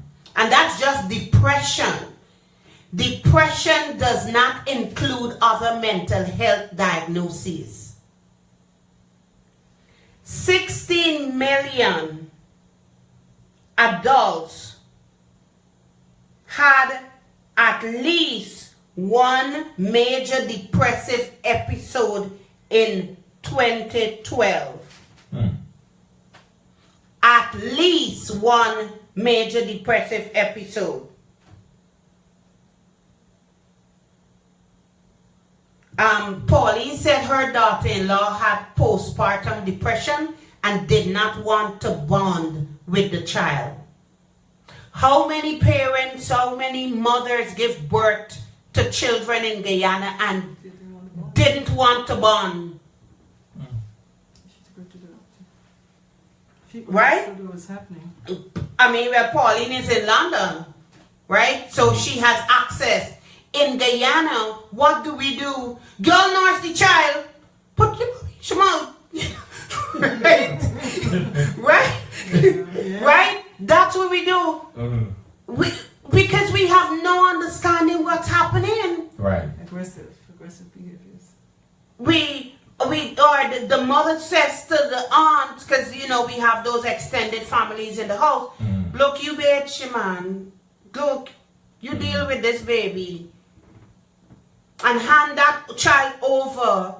Sure. Because of the postpartum depression, and that child feels that rejection from there, and the mother and the family has no idea, and the aunt would say, since you born, I taking care of you. I take you from your mother. Right? And the entire family oblivious that she's not bonding with the child because of postpartum depression. Because they don't know. Because they don't know. Lack of education. They don't know. And okay, I'm gonna say this, and without any qualms, without any apologies. The sad thing that a lot of, I'm speaking about Guyanese because this is what I know of. Right. A lot of Guyanese come to America. They didn't know then, and they still don't know now, because they stay in the same circles, and you cannot expand larger than your circle. So if you are in a circle that is limited to one set of information, that's the only information you will have access to. This thing is very deep when you start thinking about it. Yes, it is. Yes, it is. We want to hear from you. Give us a call. 718. Marley, me learn Pastor Peter. She's a fast learner. Very fast learner. That's good. That's good. So when Sharmin go on her little escapades all over the place, we have a perfect fill-in. Sharmin, what happened? I jumped the gun. I thought You it was jump sorry. in the gun all night. Pastor Peter, you jump in the gun all night. So just continue jumping. 718-342-0510 is the number, folks. 718-342-0510 is the number. You can join the conversation. Also, you can put your comments and share your views. Also on my live feed or Sharmin's live feed, whoever live feed that you are on, you can post your comments and we will read them for you. Okay? Got some more? No, go ahead. In the meantime, let me take them out a little depression. I wanna see you make your Yeah, we're gonna take them out of some depression stage.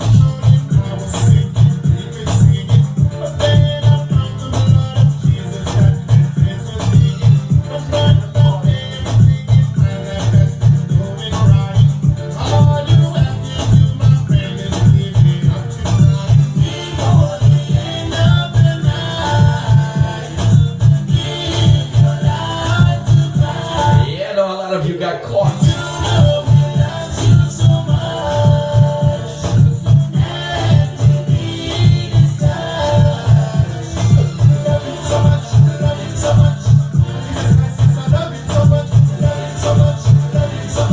I know it's not Mr. Kevin Little. That's Kevin Big.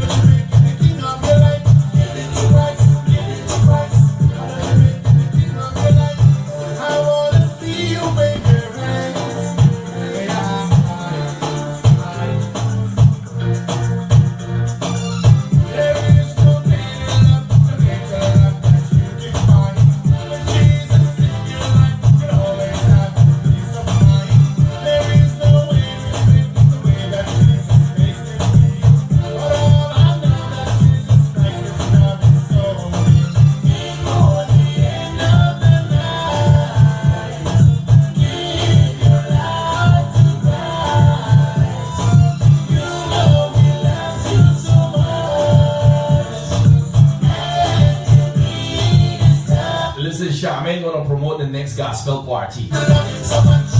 We talking about gospel party. Where you come out and you sing and you jump and you shout and you praise God and you drink some apple cider. Pastor Peter, I don't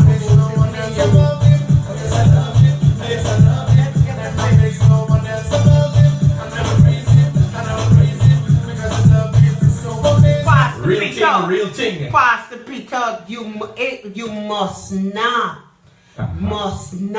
put me on the spot like that, because now you have to find a venue and we are going to have a gospel party. There you go. You DJ Andrew and a couple more gospel DJs, and we are going to have a gospel party. Yep. We will do that. Before the place get cold. Yes. Okay. I agree. So I have some statistics after Pastor Peter just put himself in hot water. In 2015, Pastor Peter, the New York Times, which is Marlene's favorite, she spends 2 to 3 hours every day. Every morning, sorry, let me get correction. Reading the New York Times. But in 2015, the New York Times wrote an article. And that's 2 years ago. 1 in 5 New Yorkers suffer mental health disorders, according to the report. And that's reported cases, right? What about the unreported cases? And this is just in New York City. 1 in 5. 1 in 5 New Yorkers suffer mental health disorders. At least 8% suffer from symptoms of depression. And that was according to the Department of Health. Wow. What about the At least 8% suffer symptoms of depression. And it says major depressive disorder is the single greatest source of disability in New York City. Of course, you know, I work in the environment, and when you're diagnosed with major depressive disorder, you can't function. Even with medication, you might be able to have a part-time job.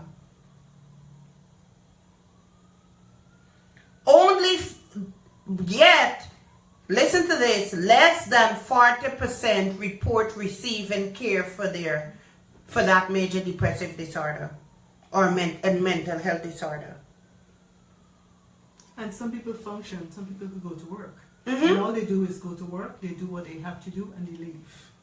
And they can socialize, but on a very limited scale, in a very limited way. They know something is wrong.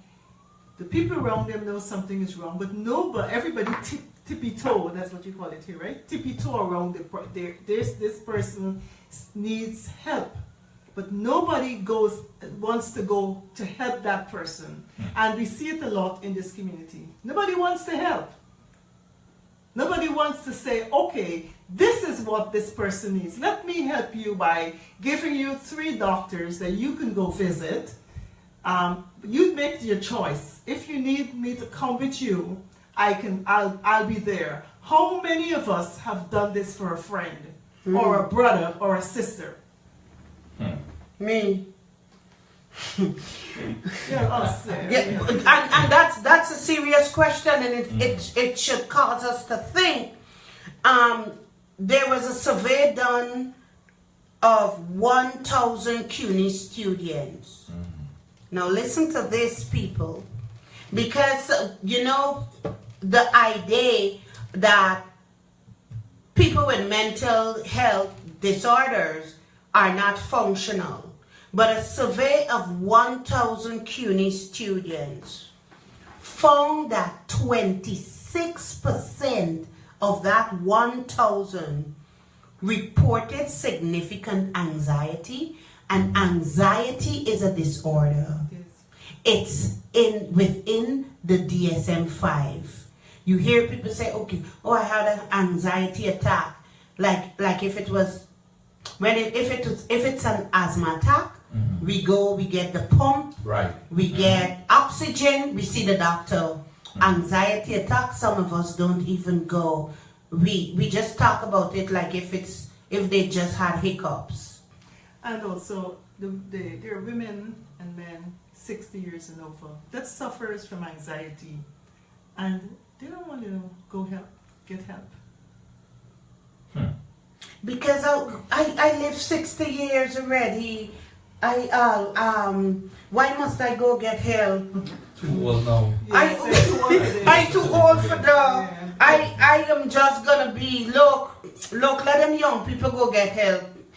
So there is in the age 60 to 70 range. There's a lot of mental illness, and they don't seek help.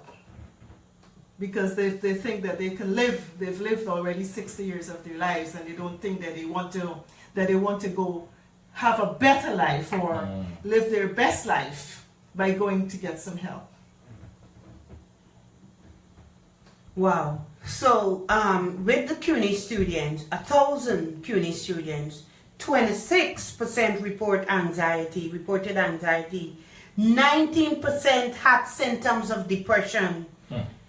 And only 10% sought treatment from the college or the health center. Mind you, 26%, 19%, but out of that, only 10% sought help. And these are college students. So this is a problem. We know that the mayor's wife, First Lady Sharmin, has done a lot and opened a mental health. I think one of the first mental health community centers in Harlem. So I mean, she saw it. 12% of moms citywide have symptoms of depression after giving birth. Postpartum depression. Guys, this mental health is real. Mental health is not just the inability to function, or you think that people with mental illness are not functional. But remember the early warning signs. I'll read them again. Eating or sleeping too much or too little, pulling away from people and unusual activities, and your usual activities, having low or no energy, feeling numb or like nothing matters, having unexplained aches and pains, feeling hopeless or helpless, smoking, drinking, or using drugs more than usual, feeling unusually confused, forgetful, on edge, angry, upset, worried, or scared, yelling or fighting with family and friends, experiencing severe mood swings that cause problems in relationships, having persistent thoughts and memories you can't get out of your head, hearing voices or believing things that are not true.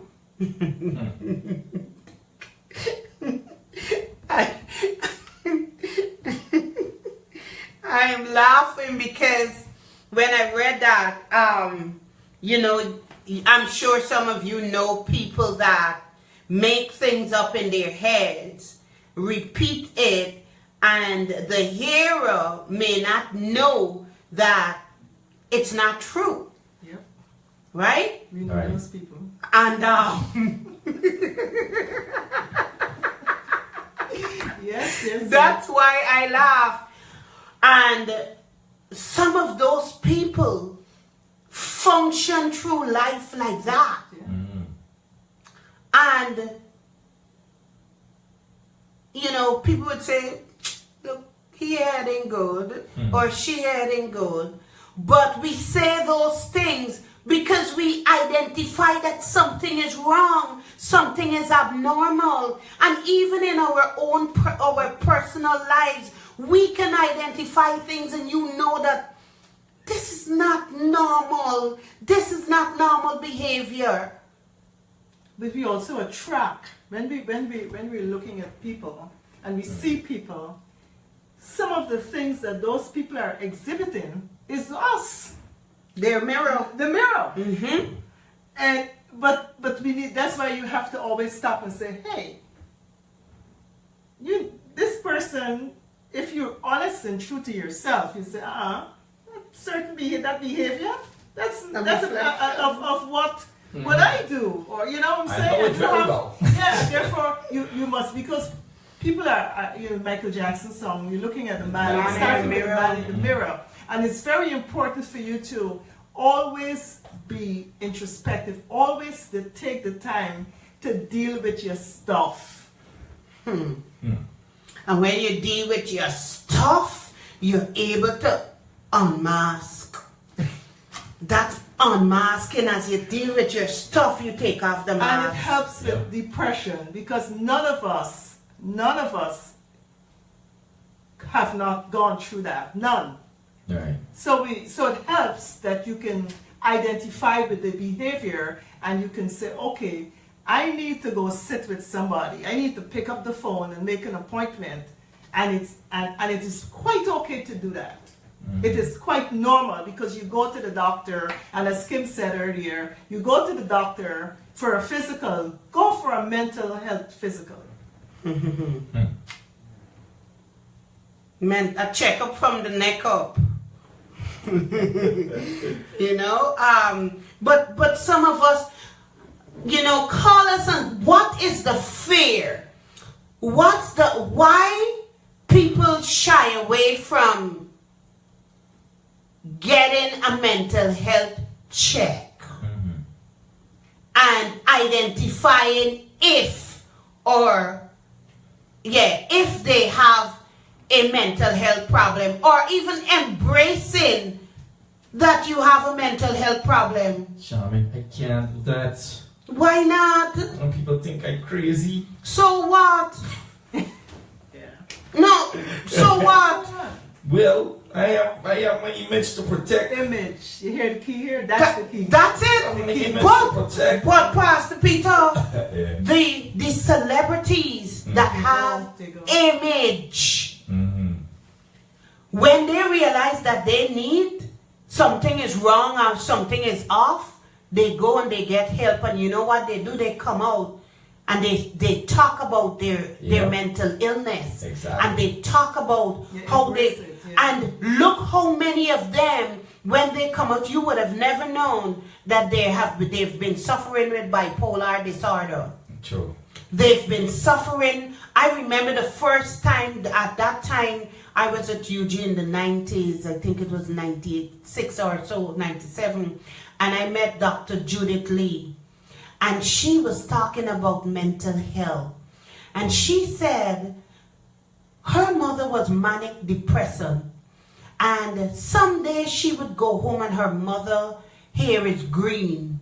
And the next time the mother hair is orange. And I did not understand what that meant until I became involved in mental health. And always think about Dr. Lee. She actually became a psychiatrist. How she felt going home, and today mommy is not laying on the couch where I left her this morning, but she's smiling and her hair is green.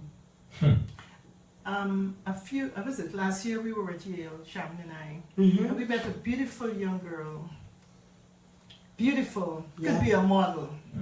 And she said, you know, I am going to become a psychiatrist because of the mental illness in my family. A few weeks ago, I met that girl, that young lady. I was walking in the Yale campus and I met her and she embraced me. And she said, I gotta tell you, I'm doing this for my family. You know why? Because my family they're prominent family, Right. prominent family, but all of the siblings, the father, the sisters, the brothers, every one of them are mentally ill, prominent, Wow. but mentally ill. And she, as a young girl, recognized that and decided to become a doctor so she can help her family. You know, I think too many of us are in a cocoon and we need to, you don't have to be a doctor, you could be a person, a lay person. Somebody need to help another person to get the help they need. Yep. Yes. Be a liaison, alright? And it's not even being a liaison. Is sometimes we don't want to help people because we don't want to help ourselves. We don't want to deal with the things that we are dealing with. And as Martin said, we're seeing the man in the mirror and we're like, I'm sorry, I don't want to look at that image. So we avoid people because we are avoiding ourselves. We are avoiding the things that is being reflected through that person. So we avoid them in order to avoid dealing with our own stuff. Yeah. So Andrea Semple just took me where I didn't want to go. Andrea said, and they always think that they have demons on them. Yeah. I was not going because people with mental illness and the signs and the symptoms go to church and they pray the demon out of them. Loose her mind. Loose his mind. And it's not demonic. The person may be predisposed to mental illness, and you're seeing the traces in members of the family. But because this one joined the church, because the affair of the mental health, the church lay hands on him or her to break the generational curse and prevent the illness from manifesting itself in this person. This person has a genetic predisposition, has already exhibited the signs and the symptoms. But instead of them saying, go and get help, they lay hands and cast out the demon. But let me tell you, it's not all of them that just lay hands. Some of them just tie up and beat and choking down people's throat to drink and all that. I've seen it. Wow. I have seen it. And I was like, that is not biblical. And if it's somebody that is demon possessed, it's going to manifest. It's a different manifestation. You would know. What if the person is mentally ill, but is possessed, and you're praying, the person manifests, they manifest because they have whatever demonic oppression. Right. Does that help the person mental health with the signs and symptoms of mental illness or mental problems? No, you just help them spiritually.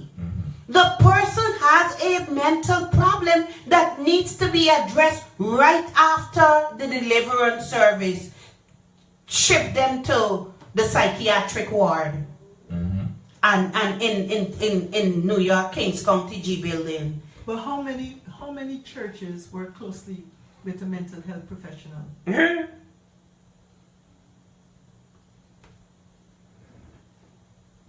Not many. I mean, the pastor that called earlier, I guess unless you have, there's some churches. I remember going to Allen Church, and that's the first church in all the years I've been going to church that I heard Pastor Flake stood on the pulpit and say, some of y'all need to go and get mental health treatment. First time and only time I've heard that.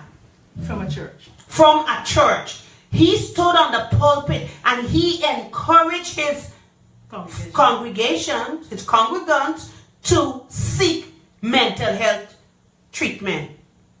That's Pastor Flake. And it is something that needs to be done, because when we start feeling different and you're seeing the signs and you're seeing the symptoms, you know what's the sanctuary? A lot of us run to the church. And we're going to praise God, hallelujah. And then for that moment, we get a quick fix. It's like crack.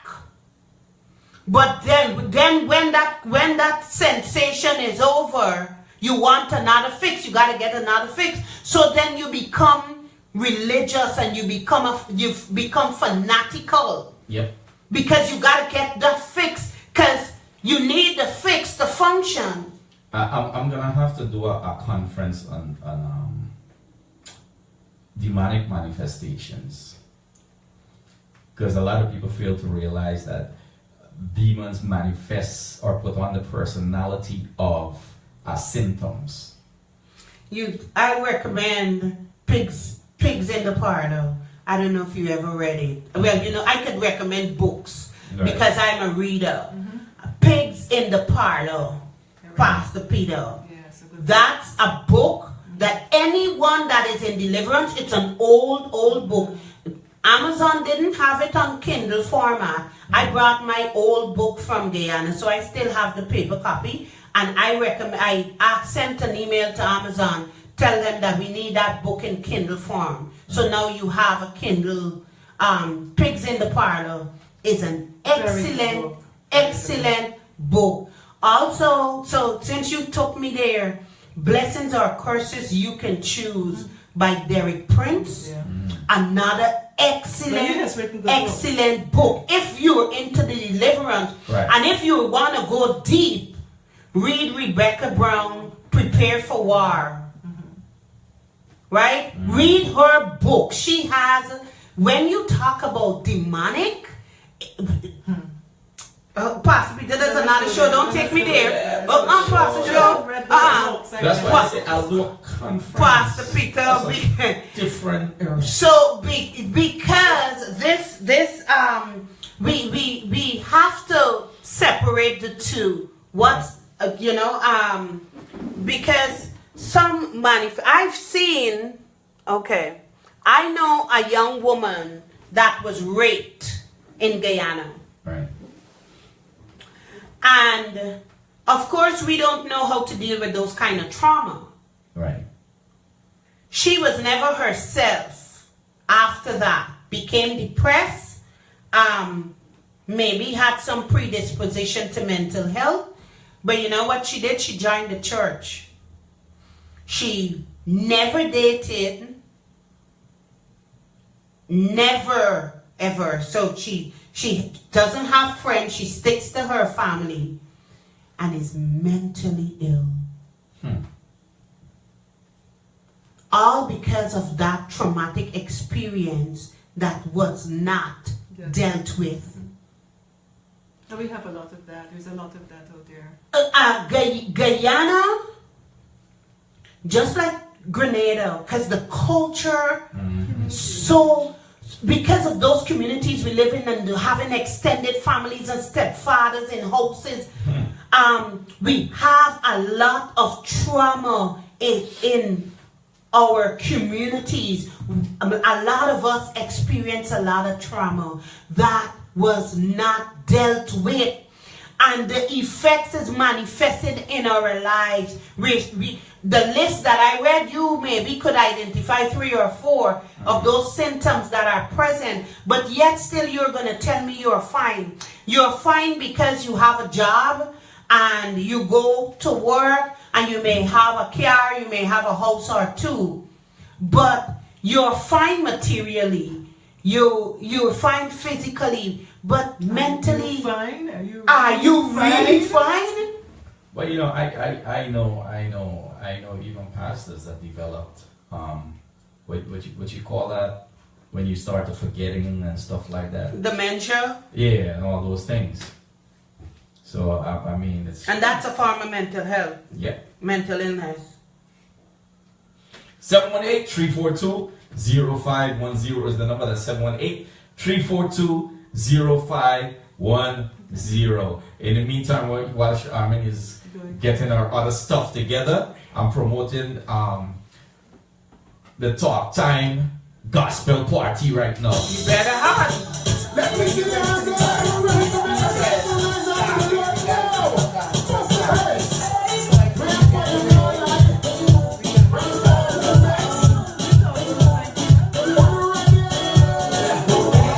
When you come to Talk Time Gospel Party,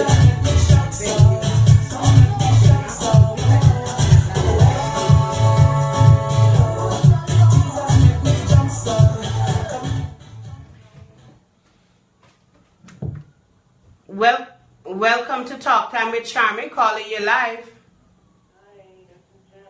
I've been listening all night. Hi, Sharmin. Hi, Janice. How are you? I'm good. Hello, Miss Marilyn. Hello, how are you? Good. Hello, Pastor T. good night. How are you? I'm good. So I just wanted to just chime in for a second or two. Go ahead, Janice. Well, what I wanted to say, like I wrote in the comments, and thank you very much for bringing such a wonderful forum. A lot of people shy away from it, for whatever reason, they just do. But I appreciate the fact that, you guys are bold enough to touch on it. Mental illness, to me, is very big in our community. And I kind of, I have different takes on all of it. Because the other day I was sitting there and I was thinking, and I said, what has happened to us as black people? There's such division amongst us. I'm from America,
You know, and then you talked about demonic oppression, and that's very real.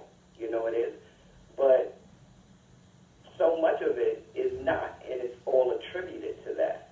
You know, but I don't, you know, totally shut the door on that because it's very real. And as the pastor said, it manifests itself in a way that you definitely know that it's not mental illness, but it has to do with something that's demonic.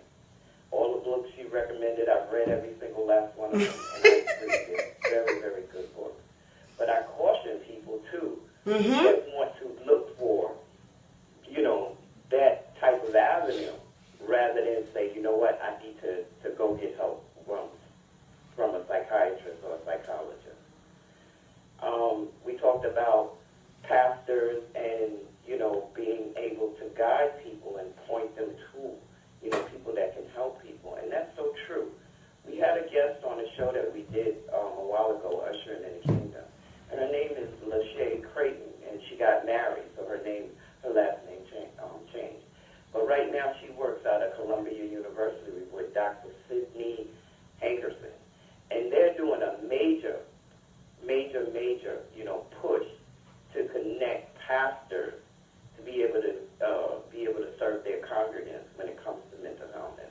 And they call it connecting the dots, you know, to get pastors on board with saying, you know what, you're a pastor, you're not a psychiatrist. So these, you know, that's just some of the things I just wanted to say. Well, thank you so much. Thank you so much, Janice. Okay, have a good night. Same to you. Bye-bye. Bye-bye. Very, very, very, very good. Very intelligent. That's Janice for you. Yeah. So, Pastor Peter, we're coming down to our last 20 minutes, and we have highlighted all and spoke about so much, but as an encouragement, let's say we have someone that has listened and said, you know, I have some symptoms. What should I do? The answer to that is go to your doctor, your primary care physician. Tell your primary care physician that you need to be referred to a psychologist or a psychiatrist. Or you can go to the website for your insurance, look under behavioral health, identify someone, and go and speak with them. I encountered a lot of people who said to me, I tried counseling and it didn't work. Why it didn't work? I didn't like the counselor. Word of advice to you, because you guys know that I have a therapist, right? I've shared that so many times. And that is my, I think, 5th or 6th. Because I'll go and just like what I did example, this person's not helping me anymore. So I just stop going. Don't go. And for me, you guys know I'm a talker. I have to talk. But wait a minute. But that's Aren't you a therapist at some form? But people, a therapist needs a therapist. So even the therapist needs the therapist, Pastor Peter. All right. Even a psychiatrist. Even the psychiatrist needs someone. Yeah. And that is what a lot of people in our community don't embrace. Yeah. Right. That's why in the mental health field, a lot of people get burned out and have to change careers. Wow. Because they were not utilizing, they don't have an outlet. Every person should have a psychiatrist. Everyone should have a psychiatrist, a clinical social worker, a mental health counselor, a psychologist. You're paying for it, you should utilize it. Right? So, why not? So it's either, and these are mental health professionals. You can go to your doctor and you could explain to your doctor how you're feeling, your doctor is going to say you're depressed and give you some medication. You do not want that. You want a psychologist, you want a psychiatrist, a mental health counselor, a licensed social worker, or a MSW, LMSW, MSW, LMSWR, or C. Licensed master social work, licensed certified master social work, or a registered master social work, or the mental health counselor. You need mental health support. Some people say, oh, I got my friend I can talk to. Your friend, you can talk to your friend. But your friend is going to give you advice or encouragement out of their personal experience, right, and not from a professional perspective or from a mental health perspective. And does your friend have the knowledge to identify and say, girl, you need some help, you need to go and get some mental health treatment, or boy, you need some help. Or the courage to even tell you that. That's so true. Right. Do you have that kind of relationship with your friend that your friend would say that to you? And there is nothing wrong. You heard Janice earlier, right? You heard she said, hey, more and more of us are embracing whatever it is. And we have to be able to do that. Forget the stigma. Forget the label. Seek the help that you need. This is for you. This is if you want to keep it a secret, don't let anyone know. But just go get your help. Go get help. Go get help. That's all you have to do. Go get help. There's nothing wrong in that. Go and get the help you need. Go to the behavioral section on your insurance website, or call the number behind your insurance card. Caller, you're live. Welcome to Talk Time with Sharmin.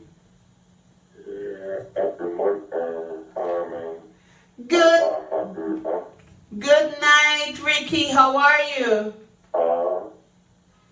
Are you enjoying the show? Yeah. Okay, Ricky, do you have a friend that you need to tell about the show? Yeah. Okay, I hope you do that for us, right? Okay. Thank you so much for listening, and thank you for calling, Ricky. Yeah. All right then, bye-bye.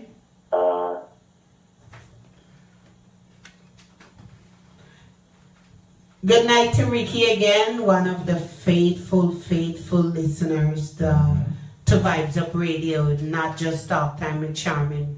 And yes, as I was saying, you don't have to let anyone know. Just go get your help. Go and get your help. It's so much fun. Like when for me, I can share this. When I started, I could remember one time I said, I just need to find someone to talk to. And I went and I met this psychologist, and he's sitting there, and I just started to laugh. And he said, what's so funny? I said, you can imagine I'm paying you just to listen to me? Because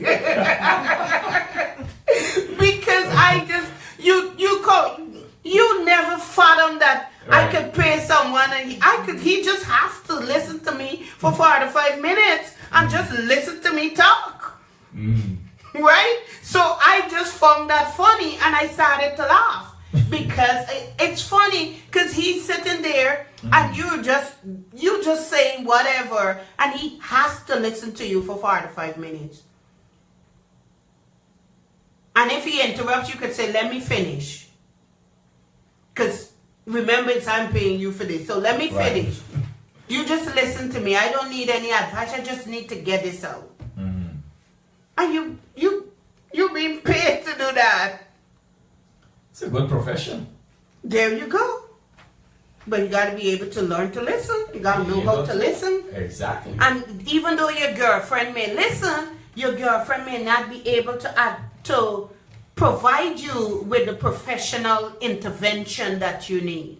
And they might be overwhelmed too, like, why are you telling me all your problems? Why, I don't need to hear all of this. Or they just listen, but they're not absorbing anything. Exactly. They just listen because you're talking. Mm-hmm.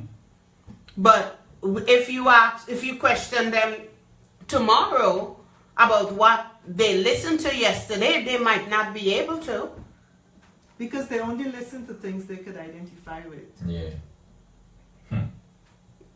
Or things they could use against you later. All of that. But listen, Pastor Peter, I said this on the show. Mm-hmm.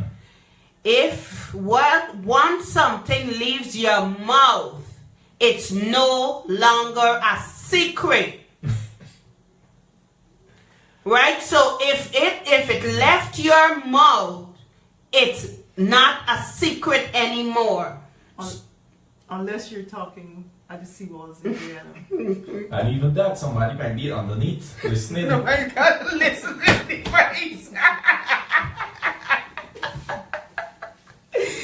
Right? But when I said leave your mouth, that if you decide to tell a friend something, it's no longer a secret. Because you just told a friend.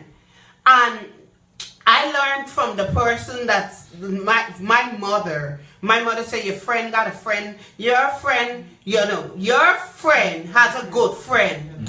And your good friend has a better friend. And your good friend, better friend has a best friend.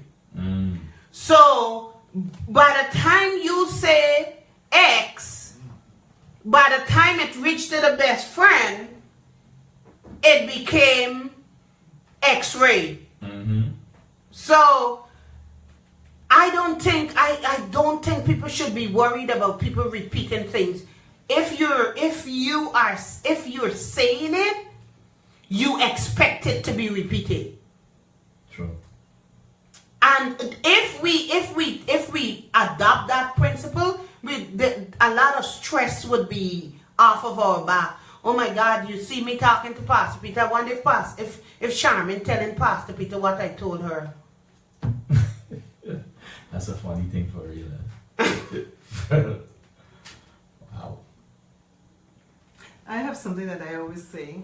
And I always say, if you don't want to hear about it, and this is totally irrelevant, but if you don't want it to hear about it again, it mustn't leave your lips. There you go. Just That's what I my said. philosophy. Just what I said. Gotta be careful when you're speaking into the ear too. But at the same So time, you can't let it leave your lips. mental illness should be transparent because you need the help.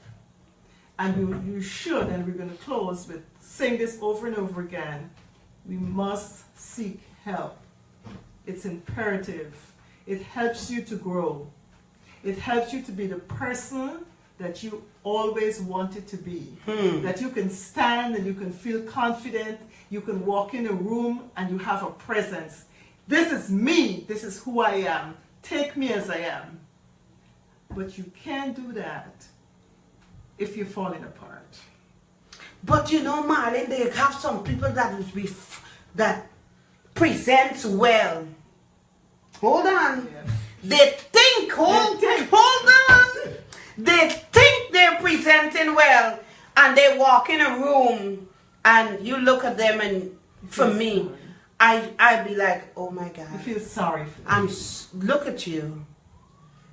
Right? Because in their head, they think they have it all together. But you don't. And it shows. I just wanted to go a little deeper.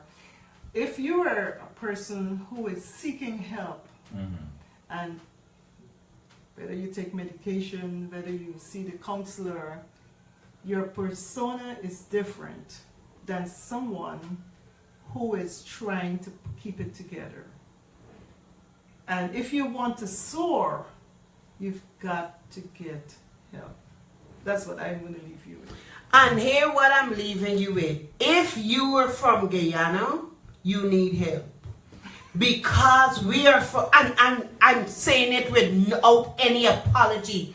We are from a very abusive society. If you have even if you have the perfect home, the neighborhood that you might be living in is imperfect. The school that you attended had imperfect children from imperfect homes who exposed you to some things that you weren't even ready for. Right? Yep. It's Guyana. It's just like the other day I'm having a conversation and the one person in the group, I don't know anything about those things.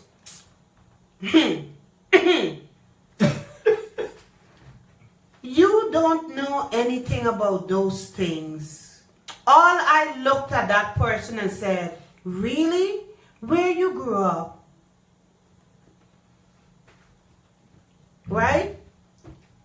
Because I know something about that person, but the person is hiding behind the mask of being a bourgeois in Guyana. Right? And I don't know about those things. Those things happen in Guyana. Anyhow, go get help. That's all I can say. Go get help.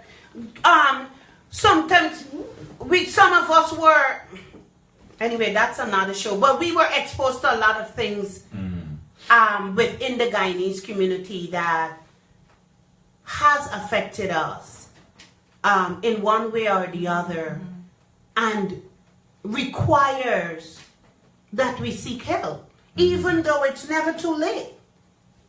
It's never too late. It's never too late. And it manifests itself in our lives. Despite everything around us may be going good, there is one area that is not right, and you know it and you feel it. But you're like, oh, that's just who I am. No.